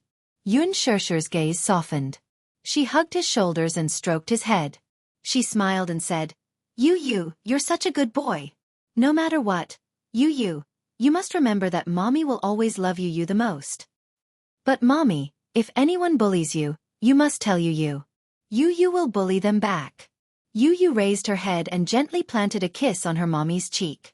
Her beautiful eyes were filled with a doting smile. Shusher's heart stirred. Sometimes it really gave her an illusion. Although Yu was her son, he doted on her as much as anyone else. Yu, aren't you afraid of spoiling mommy too much? Shusher asked with a smile. Yu's pink lips pursed in disapproval. What are you talking about? Isn't it natural for a son to dote on his mommy? When you grow up, people will definitely say that you're a mommy's boy. Let them say what they want. Tianyu snorted disdainfully with an arrogant look on his face. Do I, Tianyu, need to care about anyone's opinion? You're so full of yourself. Shusher tousled his silky hair. Yu nestled in his mother's embrace with a look of contentment. Shusher suddenly asked seriously, Yu, sometimes mommy wonders whose genes you've inherited. He was clever and quick-witted. He was smart and warm, but sometimes he could be a little sharp-tongued. He was simply quick-witted. Yu answered matter-of-factly, Of course, I've inherited it from my dearest mommy. Mommy is so beautiful. Although she's dumb, she has Yu. Yu is smart. Chapter 488. Yu actually despises mommy for being stupid. Mommy is so sad.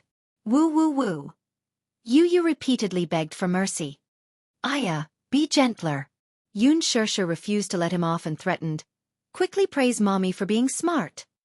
Mommy is so smart. What else? Mommy is a beautiful fairy. More. Mommy is the most gentle mommy in the world. Yu cleverly praised her. Shusher finally let him off. She could not help poking his head with her finger. You're smart. Aya, mommy, quickly eat. Yu, go collect the clothes. Yu urged. He then got off her body and ran to the balcony to collect the clothes. Shusher held her chopsticks in satisfaction. She sighed inwardly. With such a filial son at home, everything is fine. Thinking about it, she felt a little ashamed. Thus, after dinner, Shusher carried the bowls to the kitchen to wash them. Yu kept the clothes in the wardrobe and went to the kitchen. He obediently carried a stool over and stood beside Shusher. Mommy, let's wash them together. Okay. You're in charge of washing the dishes, and I'll be in charge of wiping them. We'll split the work. Okay. Thus, the mother-son pair chatted in the kitchen while washing the dishes. It was extremely comfortable. After washing the dishes, the two nestled on the sofa and watched TV for a while. Tianyu suddenly thought of the movie and asked curiously, Mommy, when will the movie you're acting in start shooting? The day after tomorrow. Shusher thought for a while. The opening ceremony will be held at Jinghua University. Yu, can I go? No, you have classes. Shusher rejected him without thinking. Mommy is bad. You still have school tomorrow. Let's sleep. Shusher turned off the TV and carried him into the room. She carried him to the bed. Tianyu's little face still had an aggrieved expression. His lips were pursed, and he was clearly unhappy. Darling, Mommy has to work. I'm afraid I can't take care of you. Mommy will be worried. Shusher said somewhat helplessly. All right. Then you can go to school obediently. Although Yu was still a little unwilling, there was nothing she could do. She slowly crawled under the blanket, looking depressed. He really wanted to accompany his mommy. Otherwise, he would feel uneasy. He thought that he should just confess everything to mommy and not let her go to work. He could just let her stay at home and take care of her. Otherwise, when he went out to work, he would be looked down upon and ostracized. Even if he was wronged outside, he would never tell him. He would be worried. In a place like the entertainment industry, there was so much intrigue. How could he be at ease? However, when he thought about it, there were some things that he really did not know how to tell her. Thus, he swallowed this impulse. Shusher saw the disappointment on his face. She gently kissed his pouting lips and comforted him. Don't think too much. Good night, darling. Yu's face looked better at this. Good night, Mommy. Have a good dream. She turned off the lights and closed the door. Yoon Shersher returned to her room and lay on the bed.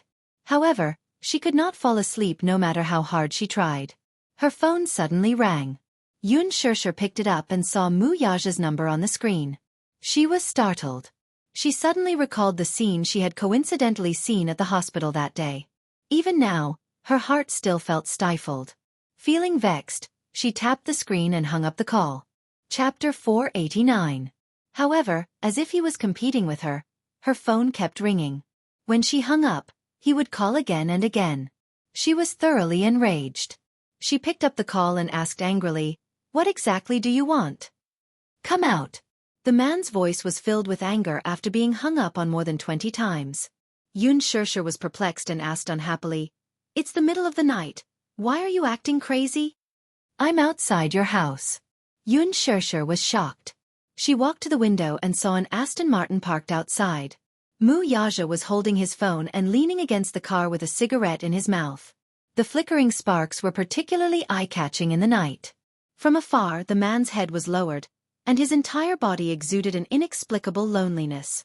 She didn't know why, but today's man was no longer as high-spirited as he used to be. At this moment, he seemed somewhat depressed, which inexplicably pierced her heart. Yoon Shersher hung up the phone and returned to bed. This time, her phone didn't ring again, which made her confused. Could it be that he had left? Feeling inexplicably uneasy, she got out of bed and walked to the window. Lifting a corner of the curtains, she peered through the window, only to see that the man was still in the same position as before. His cigarette, however, had reached its end. He snuffed it out and lit another one. Tonight, he seemed to be inexplicably distracted. He smoked one cigarette after another, almost without stopping. Taking a deep puff of his cigarette, he raised his head and looked in her direction. Yoon Shersher put down the curtains and her heart was beating fast. After hesitating for a bit, she put on a coat and walked out. It was late at night, and the night wind was cold. She stood uneasily at the door. She gently gathered her clothes and looked at the man leaning against the front of the car. There was a long period of silence between them. After what seemed like a century, Yoon Shersher finally opened her mouth to speak. "Why are you here?" Mu Yaja stared at her face. His gaze was as deep as a torrent, but he still did not speak. "Don't say anything. I'm going back," Yoon Shersher said angrily. She turned around and was about to enter the house. "Stop right there." The man's voice came from behind. Yoon Shersher stopped, but she didn't turn around. Mu Yaja straightened his body, put out his cigarette and said, "Come here and give me a hug." Yoon Shersher's back stiffened. She turned around, but she didn't walk toward him. What did that mean? He had appeared at her doorstep out of nowhere and looked so fragile. Was he upset just to get a hug from her?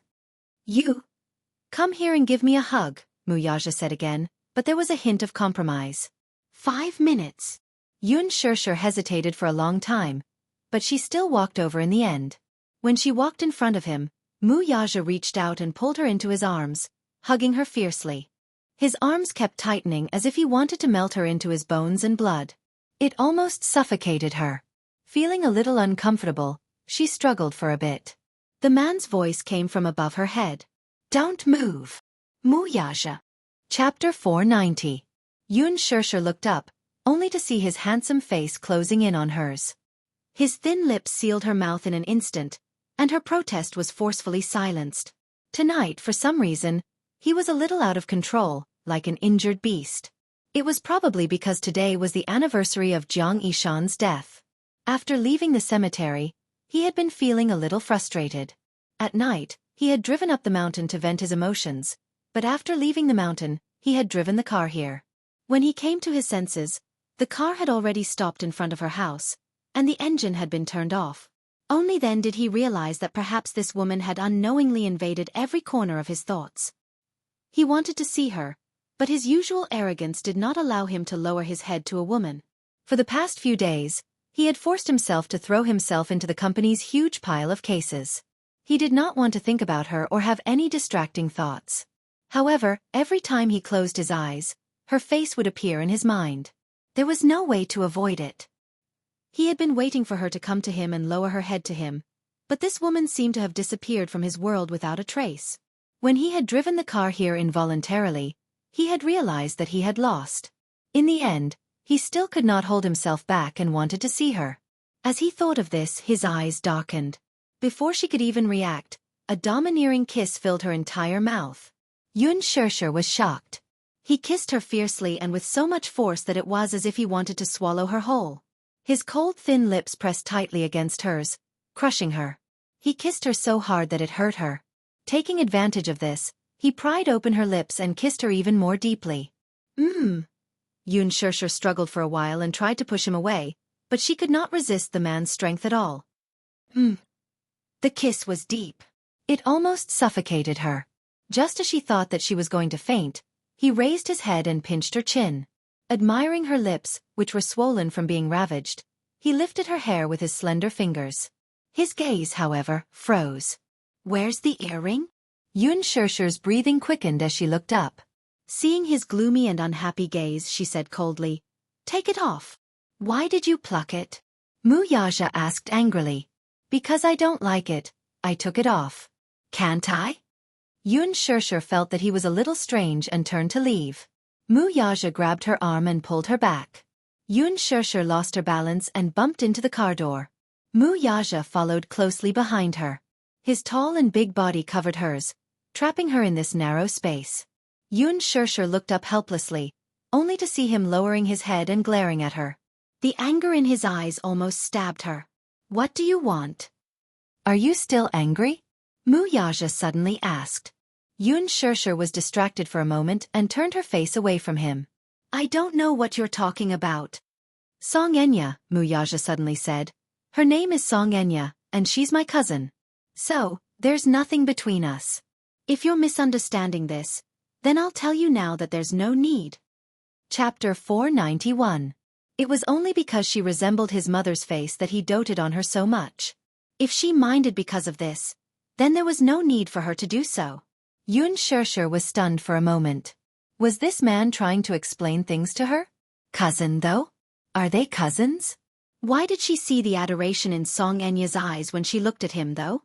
It was the kind of adoration that only a woman would show to a man she admired. He claimed that they were cousins, but did he not know what this so-called cousin of his had in mind for him? Yun Shirshir sneered. "Why should I be angry?" Her disdainful attitude had infuriated him. Suppressing his urge to flare up, Mu Yaja asked in a low voice, "Do you really mind this?" Yun Shirshir kept quiet. Mu Yaja said, "If you mind, then I'll keep my distance from her." He was making a huge concession. Yun Shirshir's lips twitched, but she said slowly, "I don't have the right for you to do that for me." "You do." Mu Yaja corrected her angrily. "I don't." D***. He grabbed her chin, lowered his head, and fiercely bit her lips. He loved and hated this woman at the same time. He hated her for acting on her own initiative. What did she mean by not having the right? If he said she had it, then she had it. "Ah!" Yun Shirshir pushed his chest in pain, only to hear the man say angrily, "If I say you have the right, then you have the right." Mu Yaja, aren't you being too self-righteous? Do you think I really mind this? Yun Shirshir's eyes were cold and flickering. "Fine. Even if I mind, what right do I have? Then tell me, what right do I have?" The man looked at her silently. Yun Shirshir sneered. "What right do I have to mind this? You're my woman." "That's your right," Mu Yaja announced domineeringly. Yun Shirshir was stunned for a moment, then she suddenly asked in amusement, "I'm your woman. Do you dare to announce our relationship to the whole world?" Mu Yaja's gaze froze, and his face instantly sank. Yun Shirshir looked at his stunned expression and her heart sank. See, the relationship between them can't be exposed at all. What she wanted was a stable life and a happy marriage. She didn't want something like this to be shameful. She was not a third party, and she would not be a third party. Even if he didn't have any feelings for his fiancée, she wouldn't tolerate playing the role of a backstabber. Thinking of this, she coldly tugged at the corner of her lips. "Look, you can't even do this. Mu Yaja, please know your place and don't provoke me again. If that's what you want." Mu Yaja paused. Then his lips curled into an evil and arrogant smile. "Yun Shirshir, I'll make you my real woman." Yun Shirshir was stunned, and her eyes widened in astonishment. It was a little unbelievable. I'll announce to the whole world that you're Mu Yaja's woman. Wait until the time is right. Now that the Mu family's internal strife and power struggles were intertwined, old Master Mu's health was deteriorating, and the change of power in the Mu family was imminent. She was afraid that some people could no longer hold back and were ready to make a move. Chapter 492. Wait until he becomes the real head of the Mu Jia. Wait until he takes over the Mu Jia's position. Wait until he eradicates the remaining forces of the Mu Jia. Wait until that day, he will announce to the world that Yun Shirshir is his woman. This is his promise to her. Does he mean that he will give her a home? Yun Shirshir's nose suddenly turned sour. She always felt that happiness was somewhat unattainable. Even in the eyes of ordinary people, having a complete family, in her eyes, was such a distant thing. But this man told her that one day, she will be his real woman. Famous and famous. Is that what he meant? Will there be such a day? Yun Shirshir still didn't believe it. Mu Yaja somewhat angrily said, "Woman, are you doubting me?" Yun Shirshir looked at him with a somewhat empty gaze. Her face instantly lost all expression. Looking at her, Mu Yaja's heart seemed to be ruthlessly stabbed by a needle. Mu Yaja, answer me, do you like me? Yun Shirshir stared at his face and asked word by word. Mu Yaja was silent for a moment. He was a little unclear about the definition of like. He had never had a woman before, and no matter how one looked at it, Yun Shirshir was his first woman. He had always been arrogant and casual, like a free wind, never willing to be bound. But ever since this woman broke into his world, all the order seemed to have collapsed in an instant. He also began to get used to her warmth when he woke up. Without her, he felt a little unaccustomed. For her, he was so possessive. He didn't like other men to look at her, touch her, and only wanted her to belong to him. He also missed her when she wasn't by his side. He missed her like a madman. He missed her eyes, her tightly knitted brows when she was pouting coquettishly. He missed her shy appearance under his body. What he missed even more was her sleeping peacefully in his arms. If this meant that he liked her, then so be it. However, to him, these two words were too embarrassing to say out loud. Thus, he lowered his head and gave her a gentle kiss as a response. This kiss was unlike the previous stormy kiss. The man only gently touched her lips, like a dragonfly skimming the surface of the water. It was as if she was the most precious treasure in the world, carefully held in the palm of his hand. Gradually, Yun Shirshir also slowly responded to his kiss. Her arms slowly wrapped around his shoulders. Although she was a little clumsy, she took the initiative to respond. Mu Yaja was very satisfied. He hugged her tightly and deepened the kiss. The two people who were immersed in it did not realize that behind them, there was a thin figure standing behind a window. Yun Tianyu, in his pajamas, stood sideways in front of the window. He lifted a corner of the curtain and peeped at the charming and gentle scene outside. A complicated expression surfaced on his delicate and tender face. Although he was young and didn't understand the love between adults, he could feel that his stupid mommy was in love. He could feel his mommy's love for this man. A trace of loneliness flashed across his eyes, followed by a slight tug at the corner of his mouth.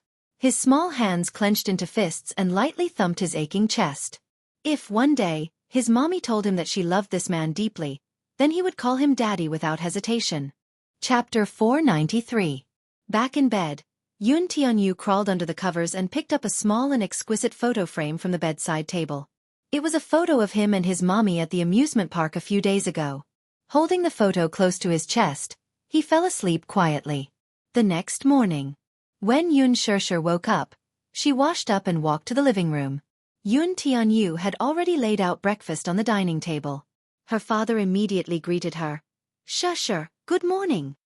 "Dad, good morning." "Yu, good morning." "Mommy, quickly have your breakfast." Yu pulled out a chair for her and with a gentlemanly bow, invited her to take a seat.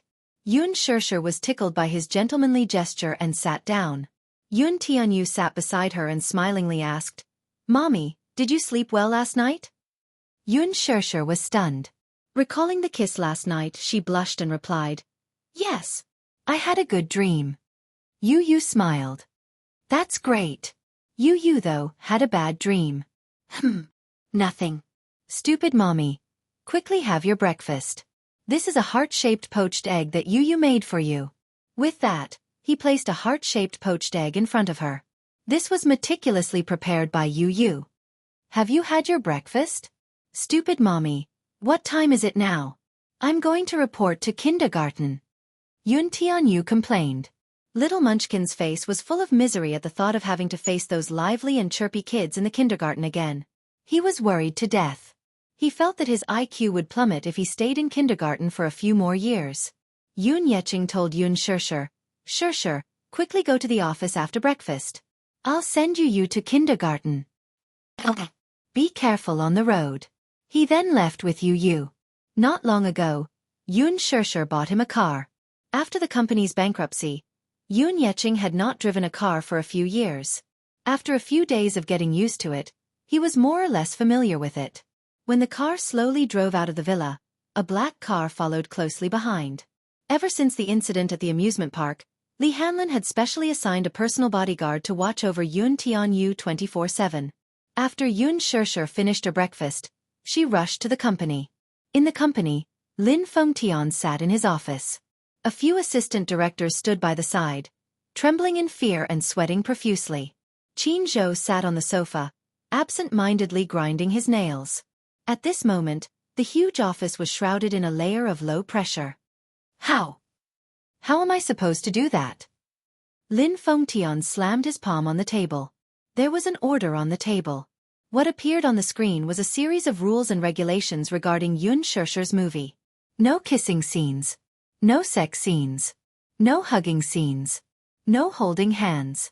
Lin Fengtian glanced at it and was so angry that he almost spat blood. These were Mu Yaja's specific requirements, but just these 4 rules and regulations were enough to drive him crazy. How am I supposed to do that? How am I supposed to do that? Is Chairman Mu crazy? When he brought this order to Mu Yaja to reason with him, no matter how he tried to reason with him, Mu Yaja simply said, do it if you want. Otherwise, get lost. Qin Zhou immediately tried to calm him down. Director Lin, take it easy. You're still in Chairman Mu's territory. How dare you speak ill of him? Lin Fengtian felt that he was about to have a stroke. He was not allowed to do this or that. Was he looking for a stunt double? Chapter 494. Could it be that they had to find a body double to complete the scenes of kissing and holding hands in a youth film? We have to find a body double for kissing and a hand double for holding hands. Why is it so difficult to film a movie? Qin Zhou immediately corrected him. We have to find 2. Xingzi said that he doesn't want to do kissing or holding hands with a body double.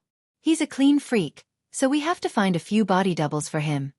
Lin Fengtian's blood boiled when he heard that. Bastard! He could only curse in anger.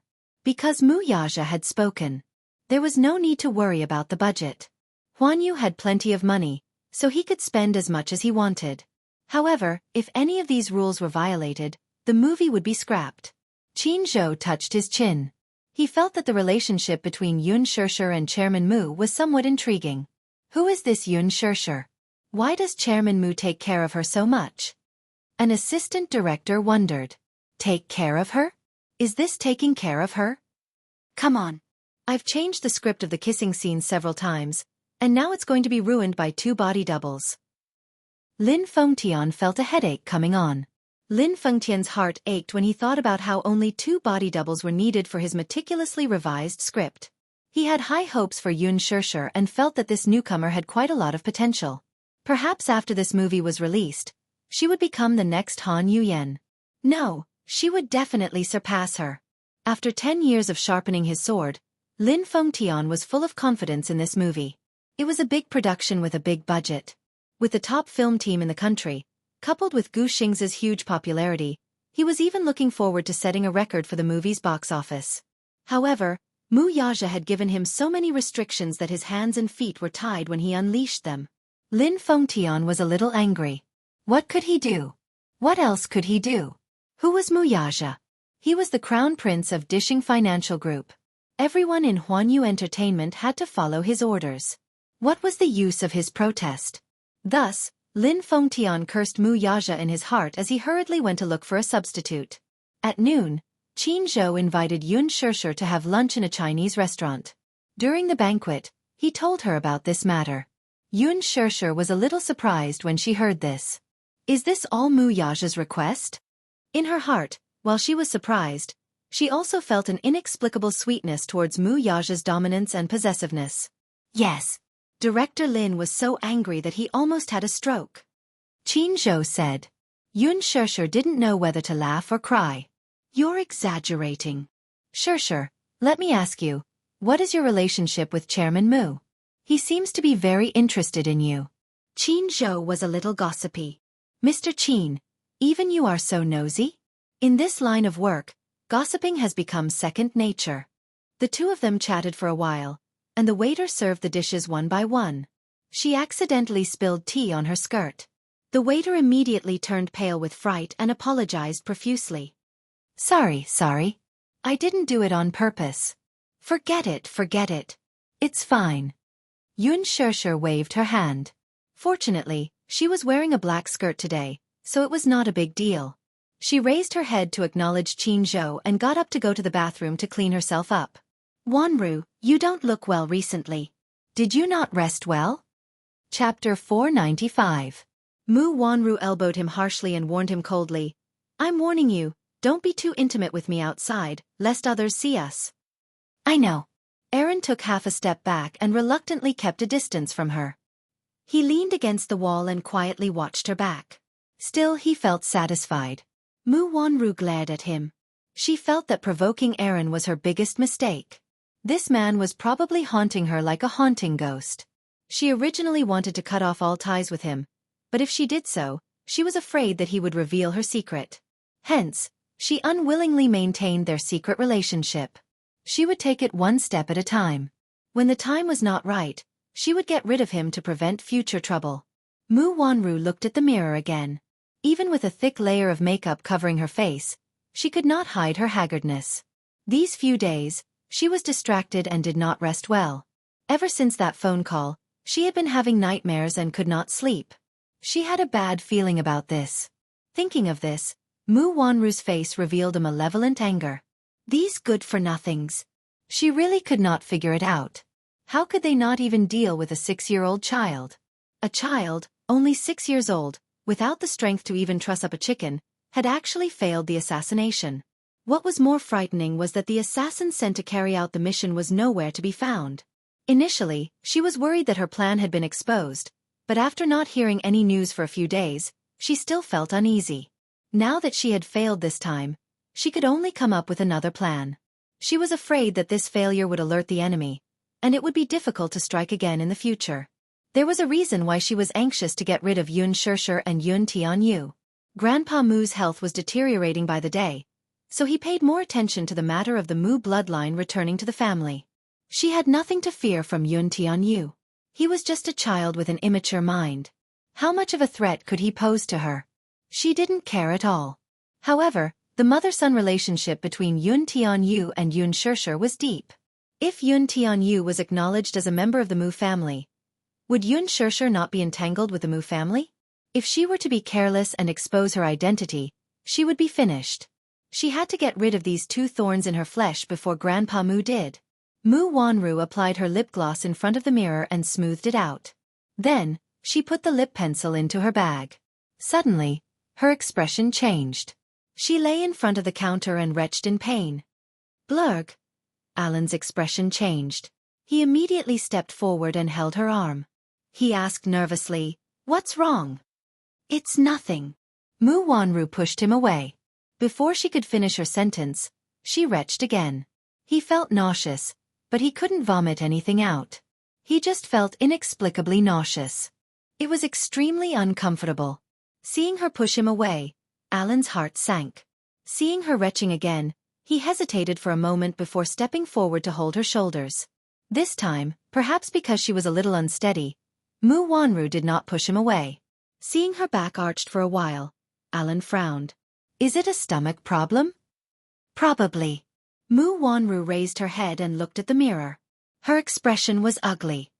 "I'll go buy medicine for you." Chapter 496. "It's okay." Mu Wanru leaned on him weakly and stroked her chest. "I'm much better now. It's probably because I didn't eat breakfast, So, why don't you take care of your body at all? Alan caressed her face with heartache. Mu Wanru clutched her chest and continued to retch inexplicably. Powerlessly, she raised her eyes and caught a glimpse of a standing figure reflected in the mirror. Her back suddenly stiffened, and her expression changed.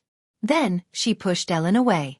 Ellen was still a little late, but when he saw her turn around with a pale face and stare straight ahead, he was shocked and followed her gaze and turned around. He saw Yun Shusher standing stiffly at the entrance of the washroom, her eyes darting back and forth between the two of them. Mu Wanru? Why was she with this man? She had wanted to go to the bathroom to clean up the water stains on her body, but just as she walked to the door, she saw Mu Wanru and Alan snuggling intimately together. From her angle, she could see Alan's hand on her waist. What shocked her even more was her retching just now due to morning sickness? Perhaps Mu Wanru was inexperienced and didn't know what that reaction meant. However, she had been pregnant for 10 months. When she was pregnant with Yu Yu and Xiao Yichen, her early pregnancy reaction was very serious. Therefore, she could tell at a glance that Mu Wanru's symptoms were similar to those of early pregnancy. Was she pregnant? Yun Shusher was shocked by her own suspicions and felt a chill in her heart. How was that possible? She clearly remembered that Mu Wanru was congenitally infertile. She couldn't get pregnant. Back then, because she couldn't get pregnant, the Mu family hired a surrogate mother at a sky-high price to preserve the family line. But what was Mu Wanru's reaction just now if it wasn't a symptom of morning sickness? Yun Shusher glanced at her face and saw that her gaze was weak and her complexion was terrible. Her heart sank. Could she really be pregnant? Mu Wanru saw her strange expression and frowned. At the same time, she felt guilty. When she thought about how this cheap woman was constantly threatening her position, a twisted hatred grew in her heart. She sneered and said coldly, "Bastard! Why do you keep staring at me?" Yun Shusher ignored her hostile tone and said in a daze, "You two seem to be very close." A trace of panic flashed across Alan's face. He quickly took half a step back and immediately explained, "I just saw that young Madame Mu was not feeling well, so I went up to show my concern." Seeing him sizing up the situation, Mu Wanru felt her ears tingle when he called her young Madame Mu. She raised her head high and revealed a proper and elegant smile. So what if this bitch has the ability to seduce people? Now, she is the young mistress of the Mu family and Mu Yaja's fiancée. A woman like Yun Shusher was just a casual toy Mu Yaja played with for a moment of interest. When he got tired of her, he would just throw her away. How could she not understand men? She would get rid of this thorn in her side sooner or later. It was just a fluke that she had escaped this time. Next time, she wouldn't be soft-hearted.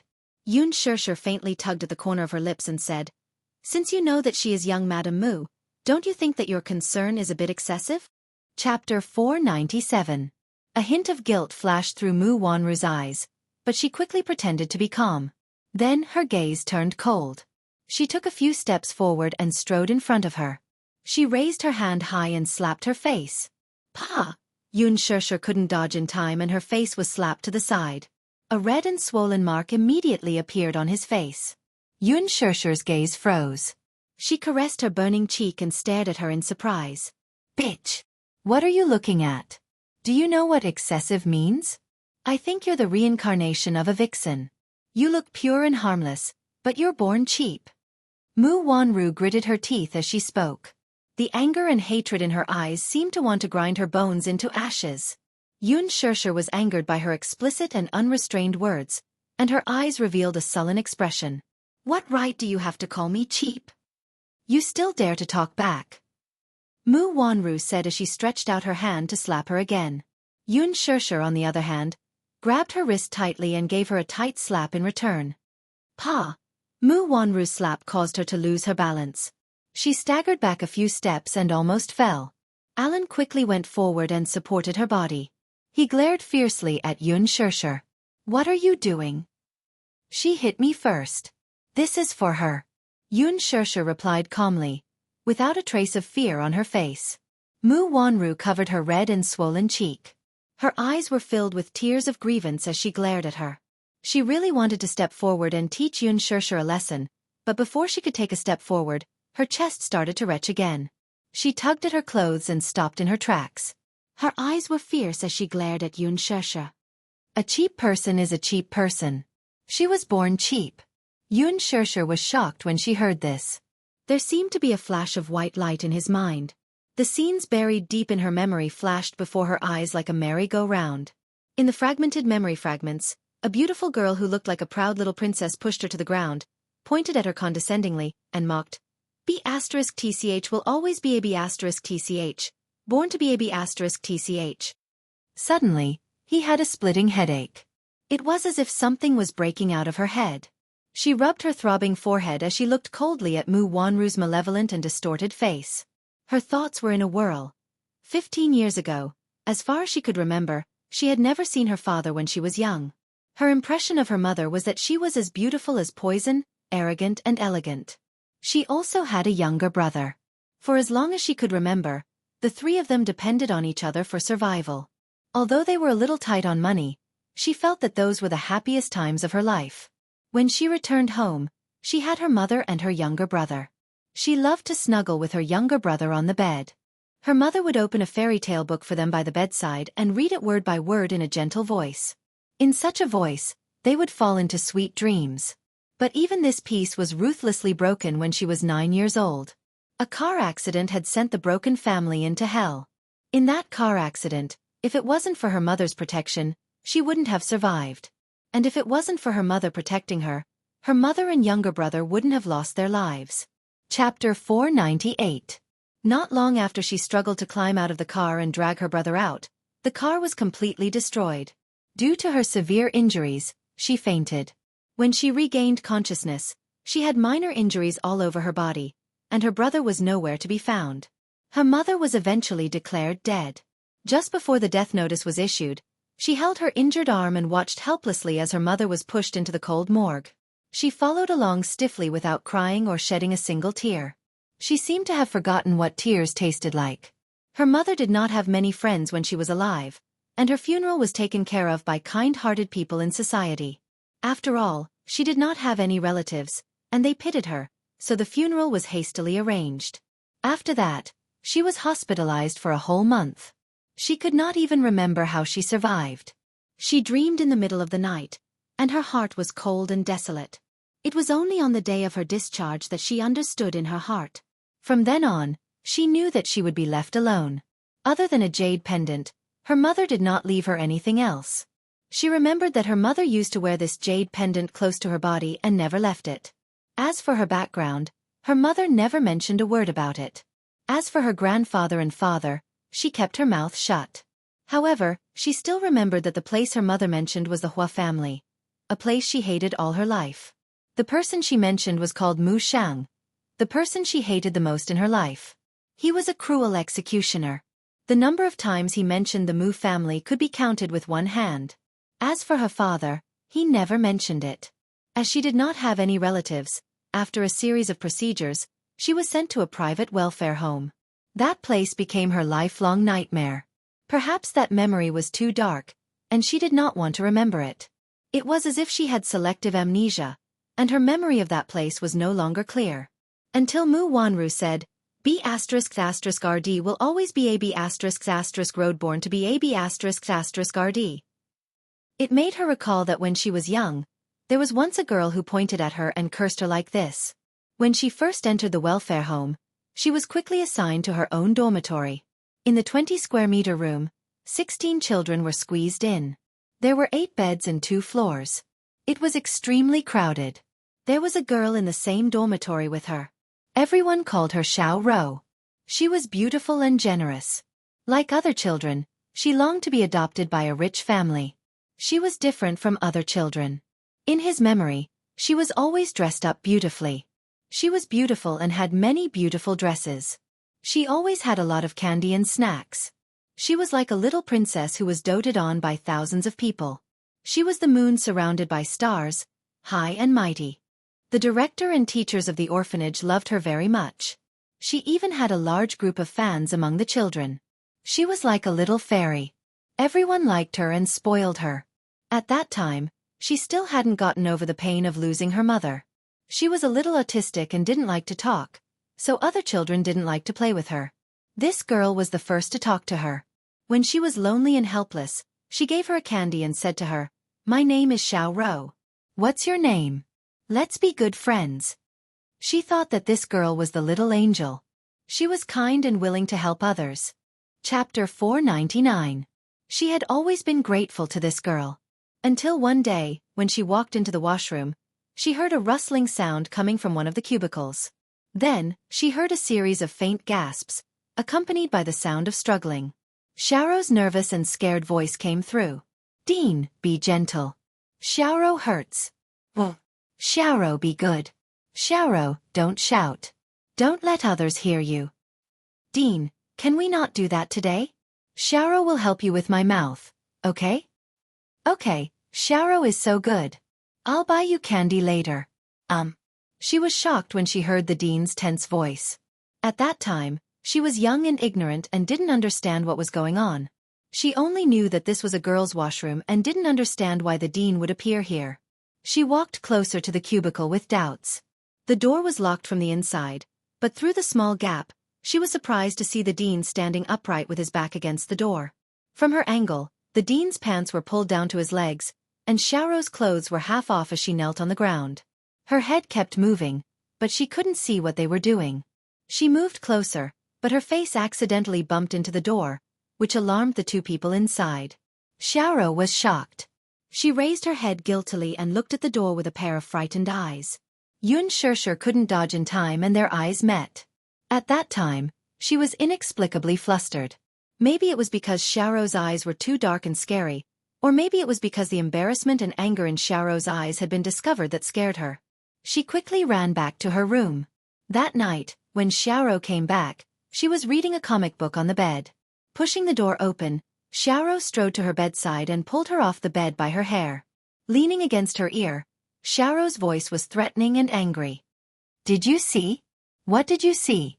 She was frightened and shook her head, but she didn't understand why Xiaorou was so flustered. Xiaorou got up and kicked her. She stood up and accused the other children while crying, "She bullied me." "I didn't."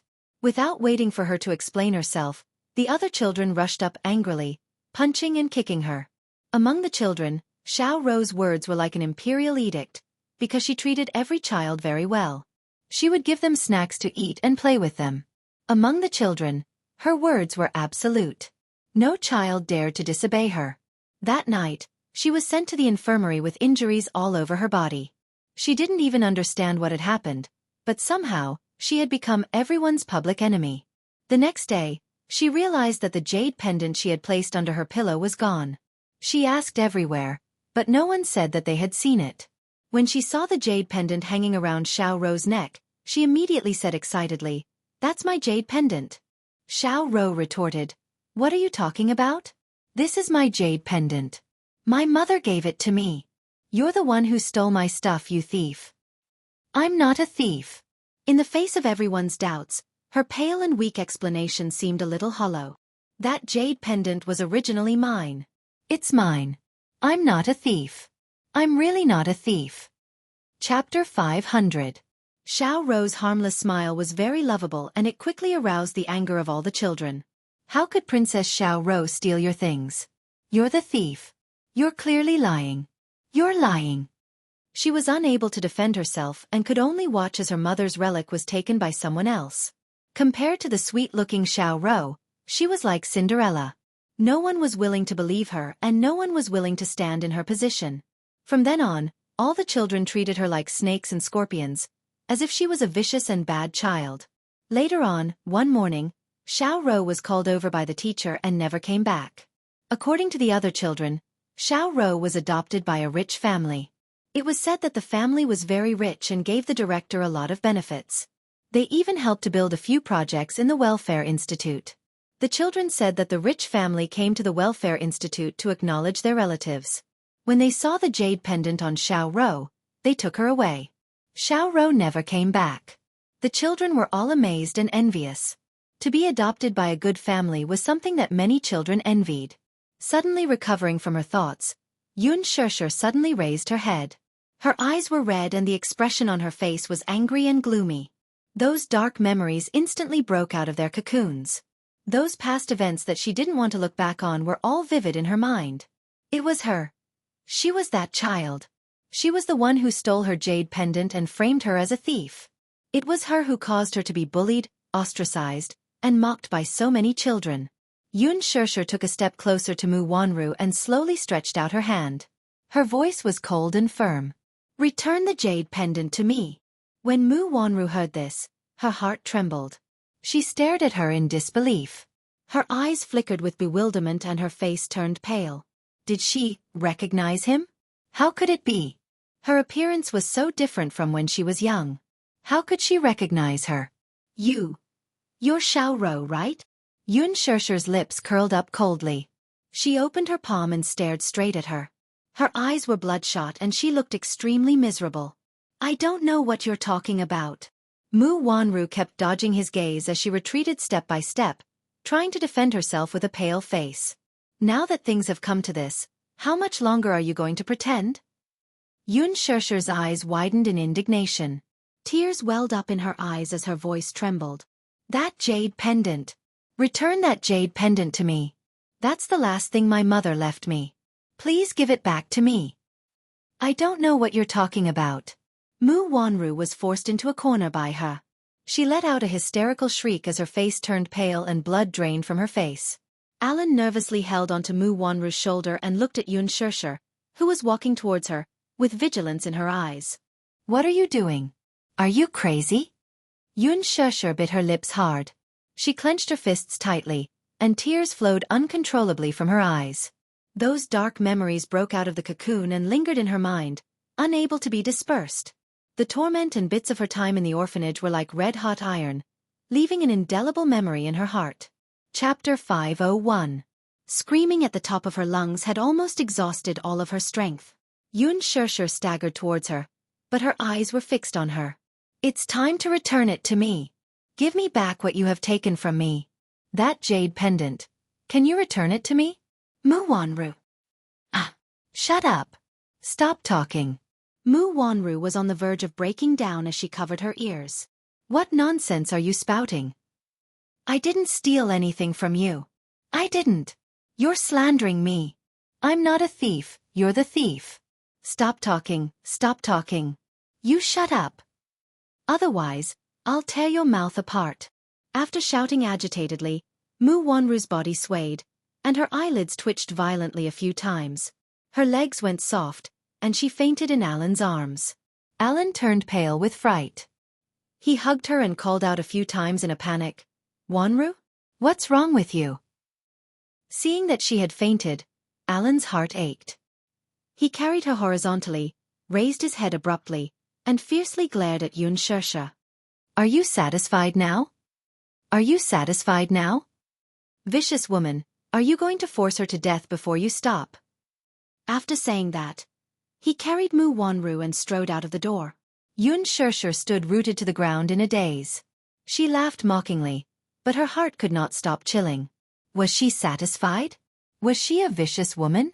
How could this man be so ridiculous? How could this world be so ridiculous? Was Mu Wanru the victim? Was she a vicious woman? Mu Wanru was the thief. She stole the last thing her mother left for her, and even made her suffer thousands of curses, countless cold eyes, ridicule, and abuse. In the end, she was accused of being vicious? Didn't she think it was too ridiculous? Did Mu Yaja know? Does he know about this? Wasn't Mu Wanru recognized by the Mu Jia because of that jade pendant? Then, did he know that the real owner of this jade pendant was her? Was Mu Wanru pregnant? Her morning sickness was so obvious just now. She must be pregnant. Yes. Was it his child? It should be his child. Who else could it be?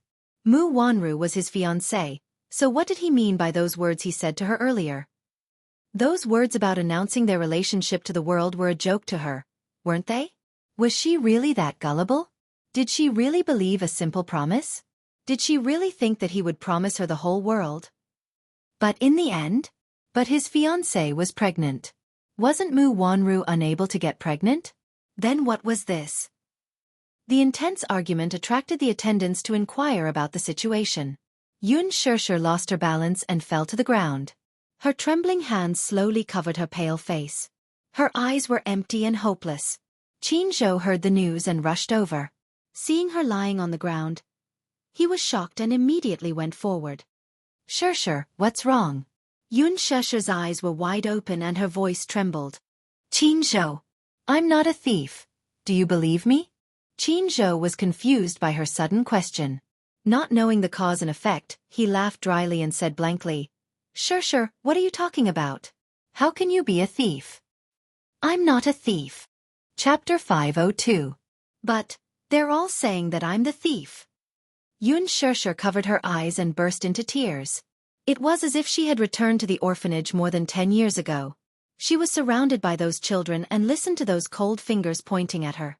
The memories that she had suppressed for more than 10 years suddenly broke through the cage. Those piercing voices of doubt, those malicious speculations, and those sinister accusations all lingered around her ears. Those vicious punches, kicks, and curses echoed over and over again. It was like a saw cutting back and forth in her heart, tormenting her over and over again. The noise in her ears caused her to break down. Yun Shusher covered her ears hard as if she was about to suffocate. She cried out loudly, I'm not a thief. I'm really not a thief. Mu Wanru is the thief. She's the thief. She stole my things. That's my things. Qin raised his head and looked around, only to see that the waiters around him were also embarrassed. The polite smiles on their faces gradually became stiff, and they looked at each other. When they saw Qin puzzled look, they all shook their heads. They had just arrived and didn't know what had happened. When she heard the commotion and rushed over, she was already in a daze and talking to herself like a puppet. Qin lowered his head again and looked at Yun Shusher. Her eyes were tightly shut and her body couldn't stop trembling because of immense fear. She knelt on the ground and carefully curled up into a ball. Her shoulders couldn't stop shaking. Her helpless and desperate look made Qin heart ache. He didn't know what had happened, but seeing her frightened and flustered look, he couldn't care less about arousing suspicion. He reached out his hands and hugged her shoulders, pulling her into his embrace. Gently placing his palm on her head, he stroked her hair over and over again. Lowering his head, he comforted her gently. Sure, I believe you. Don't be afraid, I'm here. Yun Shusher clenched her teeth tightly. The auditory hallucinations in her ears almost destroyed her consciousness. After so many years, the mocking, insults, and accusations suddenly erupted as her memories awakened, tormenting her endlessly. Back then, if only one person had stood up, believed in her, and protected her, things wouldn't have turned out this way. She desperately wanted to forget those nightmarish scenes, but now that the memories were out of the cage, the grievances and panic that she had suppressed for many years once again collapsed like a mountain. Qin saw that she was unable to recover from the setback. He gritted his teeth and helped her up, but her legs were weak. He had no choice but to carry her. Qin drove back to his apartment with Yun Shusher instead of going back to the company. After carrying her into the apartment, Qin carried her to the bed and covered her with a blanket.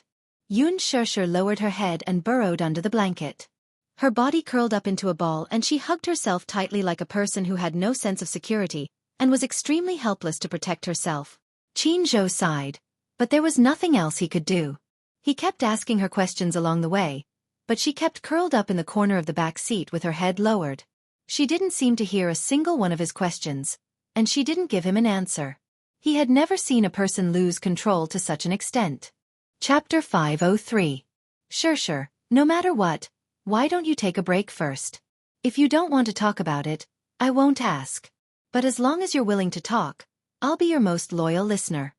Yun Shusher buried her face deep in her palms. Under Qin comforting words, the sharp and hysterical accusations slowly receded like a tide. Yun Shusher slowly raised her head. Her eyes were exposed outside the quilt. Her line of sight overlapped and slowly regained clarity. She looked up at Qin and gradually calmed down. Sleep first. Qin saw that she finally opened her eyes and looked at him with a gratified smile. Yun Shusher only nodded quietly but still didn't say anything. Qin tucked her in, got up, and walked out of the room. On the way, he closed the door for her. Yun Shusher blinked and stared blankly at the ceiling. Gradually, she fell asleep. In the hospital, Mu Wanru lay unconscious on the bed in the consultation room. Alan sat at the desk and looked at the doctor's face from time to time. He nervously asked about the situation. What's the situation? The doctor pushed up the glasses on his face and calmly raised his head to glance at him. Then, he continued to write and draw on the medical record card. Alan couldn't sit still and urged again. "Doctor, what's the situation with her? Who are you to her?" The doctor asked expressionlessly. Alan was stunned for a moment, but he said guiltily, "Just a friend." "Friend? I think you two are quite close. You don't look like friends." The doctor had some doubts in his eyes. Alan asked awkwardly, "Is that important?" "Of course it's important. If you're her family or boyfriend, I might have to congratulate you. But you said you're just her friend. I suggest you call her family and ask them to come to the hospital," the doctor said and lowered his head to write on the medical record book again. Alan's face froze for a moment. He didn't understand the meaning of her words for a moment, but he was keenly aware that there was some mystery in her words, so he asked again, "Is she sick?" The doctor frowned. "Do you know her family? Call her family and ask them to do a test to see if she's pregnant." Pregnant? Ellen stared blankly for a long time, thinking that the doctor was joking with her. She couldn't help but doubt his professionalism. "Doctor, I'm sorry to interrupt. Are you sure she's pregnant? We still need to do further tests to confirm whether I'm pregnant or not." "What's wrong?" The doctor sneered. "Sir, do you think I'm joking about such a serious matter? That's impossible." Alan hesitated for a while before saying slowly, "She was found to be infertile. Because of this, her family even invited a doctor, but they all said that she was congenitally infertile. How is that possible? This girl's body is clearly very simple. What's the basis of those doctors saying that she's infertile?" The doctor found it ridiculous. "Since you don't believe me, take her to do an HCG examination. We'll get the results soon. It's useless for you to waste your breath on me." Alan frowned, but he hesitated for a long time without making up his mind.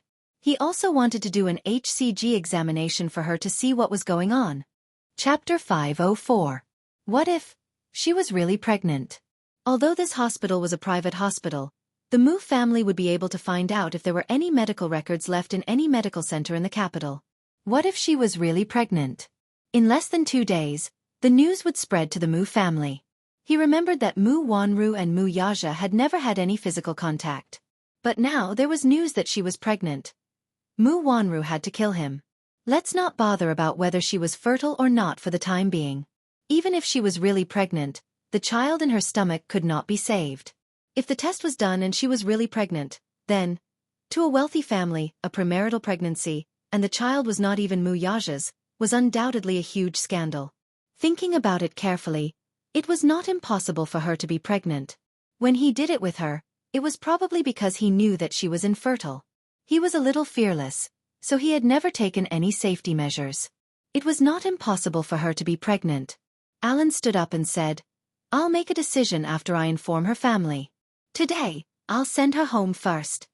The doctor looked up blankly and said, "Oh." He felt that this man was really strange, but he did not think much about it.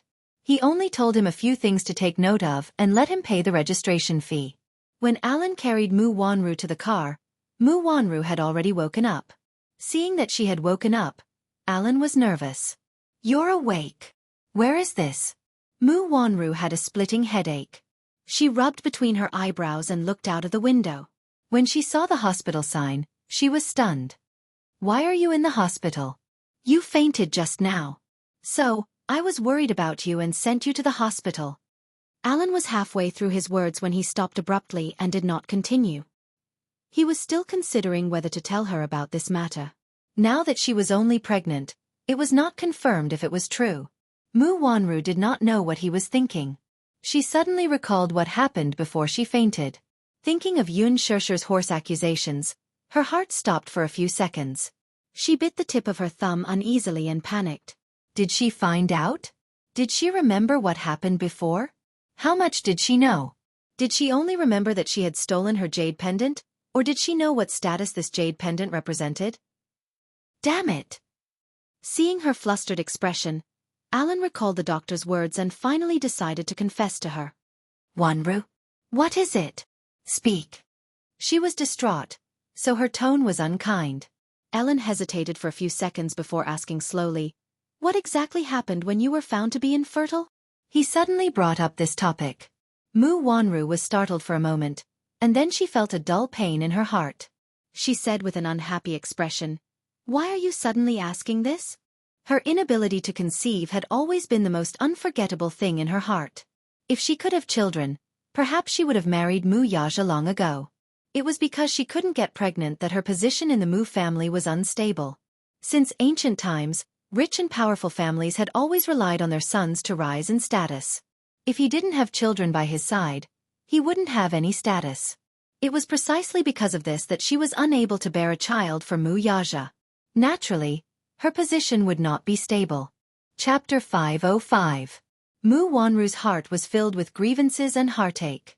She clenched her teeth and said with tears in her eyes, "If it wasn't for my infertility, maybe I would have married him long ago." "What do you mean? Tell me clearly." Alan was anxious and asked again. Mu Wanru recalled and said, 6 years ago, he and I were about to get engaged, but he said that he had to do a routine physical examination before the engagement. But in the end, the doctor told me that I was born infertile and could not have children. Grandpa thought of many ways and invited many doctors to treat me, but they all said that I had no hope of getting pregnant in my life. How could it be? Alan frowned in surprise. One side said that there was no problem with Mu Wanru's body, and the other side brought in authoritative experts, who were sure that she could not get pregnant at all. The two sides contradicted each other, and it was really puzzling. Whether she was pregnant or not, the general doctor could diagnose what the problem was. Infertility, on the other hand, was a profound mystery. Which side was the problem? How would I know? Mu Wanru said with tears in her eyes, "Those authoritative experts were all sent by Mu Yaja from authoritative medical centers all over the country, and they were all authoritative professors. They all said so. What can I do? What can I do? I wanted to try, but he didn't give me a chance at all. He didn't even touch me." "He really didn't touch you?" Alan asked doubtfully. "It's true. He really hates me." She laughed self-deprecatingly. "There was one time when he was a little drunk. I helped him to the bed, originally. I wanted to. But he pushed me away. I even doubted that he was a normal man. Even if I stood naked in front of him, he didn't have any reaction. He didn't want to touch me at all. He hated touching me." She put her chin on her knees and murmured, "That's why I was so jealous of Yun Shusher and hated her so much. If I could give birth to a son or a daughter for the Mu family, would it be her turn to compete with me?" A trace of suspicion appeared on Alan's face. He furrowed his brows, feeling that there was something fishy about this whole thing. Mu Wanru looked at him and said angrily, "What's with your expression? Wanru, if I told you that you might be pregnant, would you believe me?" Alan hesitated as he told her the things that were bothering him. From time to time, he would look at the changes in her expression. Mu Wanru was stunned for a long time, then suddenly sneered and said, "Have you had enough?" Alan was stunned. "I can't get pregnant at all, and I can't give birth. Is that enough? What do you mean by that? Do you want me to question the words of those authoritative experts?" Alan said, "But I just sent you to the hospital. And then?" She rolled her eyes disapprovingly. "The doctor said that you have some signs of pregnancy. He asked me to do an HCG test for you." Mu Wanru was stunned for a moment. In a daze, she mumbled, "How is that possible? It's impossible for me to get pregnant." "Wanru, think about it carefully. Are you sure you're infertile? You can't believe the words of those experts completely.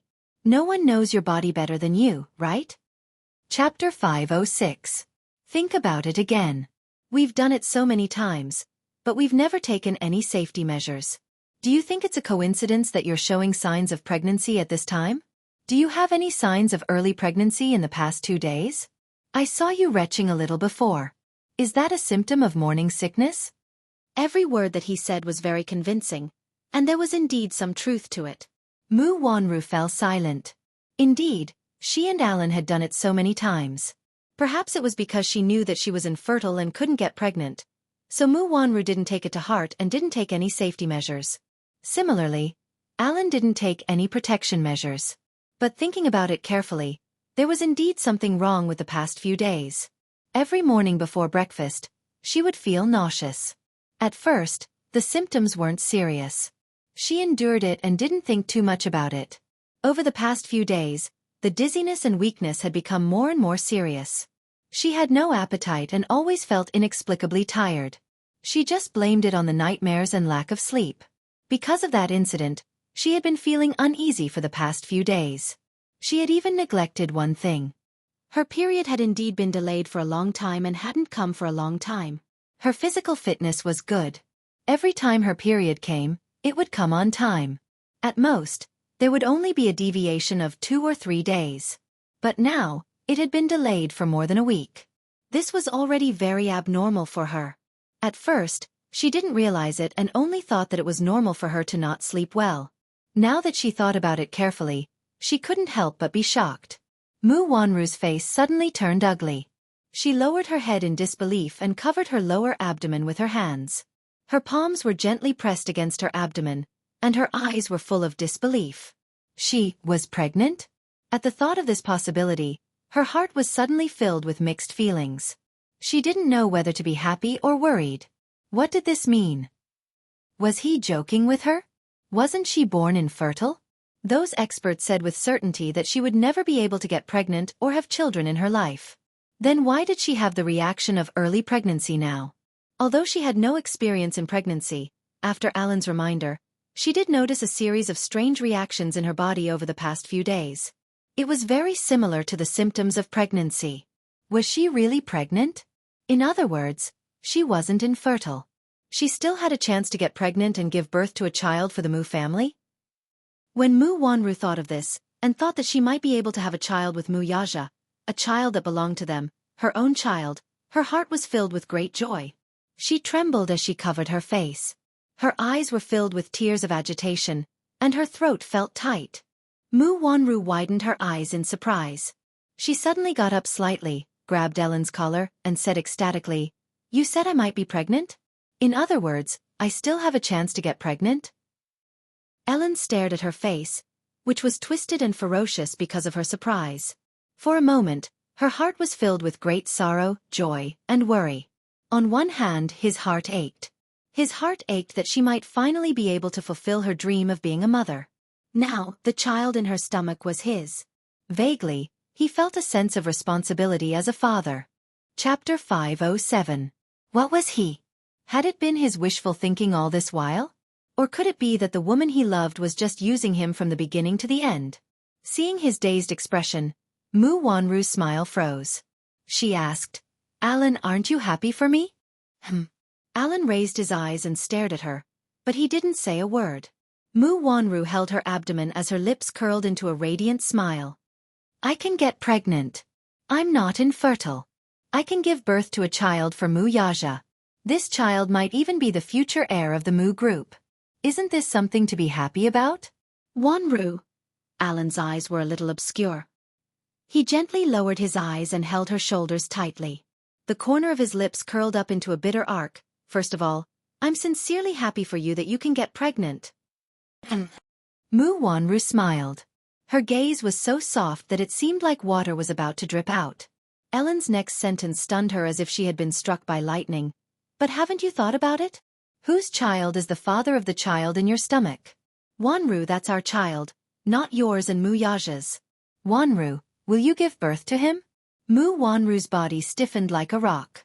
She was stunned. Seeing her frozen expression, Alan's heart ached. A hint of sadness flashed across his eyes. He leaned over and sat beside Mu Wanru. He pulled her into his arms and said gently, "Wanru, you might be pregnant. If you're really pregnant, then this child is our child. I'm willing to acknowledge him and take responsibility for you. Deep down, I don't want to abort him. What about you? Are you willing to give birth to him?" Mu Wanru's gaze changed. She clenched her fists subconsciously, and a cold glint flashed in her eyes. He wanted her to give birth to this child. How was that possible? Yes, how could she forget? She was pregnant, but whose child was the father of the child in her stomach? It wasn't Mu Yaja's, but Alan's. This was the product of infidelity, a vile spawn. How could she have given birth to him? If the Mu Yaja knew that she was pregnant and the child was not his, with Mu Yaja's methods, he would definitely wipe them out personally. By then, So what if Grandpa Moo dotes on her? In a wealthy family, it was taboo for a woman to be unfaithful to her husband. This was undoubtedly a huge scandal. If the Moo family knew about this, they would never let her off. Thinking of this, Moo Wanru's originally joyful expression receded like the tide, and suddenly became as pale as a sheet of paper, her forehead oozing with fear and cold sweat. We can't keep this child. Why? Alan's eyes widened in shock. He pulled her body tightly and forced her to face him. He asked bitterly, "This child is your flesh and blood. It's your first child. How can you be so cruel? What can I do? What can I do?" Moo Wanru clutched his chest tightly and retorted with a pale face. "Keep him here. Keep this vile spawn? Alan, this is infidelity. This child is the product of infidelity. Don't forget, I'm Moo Yaja's fiancée, the future young mistress of the Moo family. I'm going to be young Madam Moo. How can I keep your child? Are you dreaming?" Chapter 508. What's incestuous? What's a vile spawn? That's your child. How can you be so heartless as to call him a vile spawn? Alan gripped her shoulders tightly, his eyes bloodshot and staring straight ahead. Moo Wanru was stunned for a moment. Suddenly she sneered and asked, "Alan, don't tell me you're really in love with me?" Alan was stunned and looked at her in disbelief. Moo Wanru continued, "Don't tell me you're really in love with me? Alan, we're just fooling around. It's better if you don't get too involved. To you, I'm just a physical need, so." Although she was a woman, sometimes she had physical needs too. Moo Yaja never touched her. As for Alan, she only had such thoughts at most. A man and a woman just took what they needed. Feelings? Who would talk about feelings with him? Enough. Alan could not take it anymore and interrupted her. "Moo Wanru, how can you be so cruel?" "Yes, I'm in love with you." "Moo Wanru, I'm in love with you." Alan raised his eyes and stared deeply at her. He said word by word, "You've been lingering in my heart since university. I joined Dishing Financial Group because of you. Besides, don't you know whether I'm in love with you or not? You should know best. Also, you're using my feelings, but so what? I love you, so even if I have to sacrifice my life for you, I won't hesitate to do it." Moo Wanru was stunned. So, he could tell that she was using him? Was he an idiot? "Now, can you understand my sincerity?" Alan smiled sadly. "Wanru, I love you. When I first found out that you might be pregnant, I was so happy that I almost went crazy. If you're willing to keep our child, I can take you away. No matter where you are, I'll protect you and not let you suffer. I'll do my best to give you the happiest life. Are you willing to go far away with me?" Moo Wanru was stunned for a moment before she shook her head. "Are you kidding?" Alan's face fell into an ice cellar. "How can I keep this child? You're selfish. I won't go with you." Moo Wanru pushed him away harshly and raised her head arrogantly. She sneered. "I want to abort this child. From now on, let's break it off. Let's stop talking. I'll still be the young madam of the Moo family, and you'll be my fiancé's assistant. Let's stop talking." "What? You know that you can get pregnant, so you're going to kick me away?" Ellen smiled miserably, but he saw through her ruthlessness, and a bone-chilling chill arose in his heart. "What do you mean by that?" Moo Wanru glared at him fiercely. "Shouldn't I be the one asking you this question?" Alan's heart was filled with pain and disappointment. What's so good about being the young mistress of the Moo family? Can Moo Yaja give you happiness? Can he guarantee that you'll be the only one in his life? Stop dreaming. How do you know that he can't give me happiness? He'll be a good husband. He's different from you. He's a responsible man. He's the man that I, Moo Wanru, have taken a fancy to. Moo Wanru continued, "As long as I let him know that I'm not infertile and can bear children for him, he won't be so cold to me.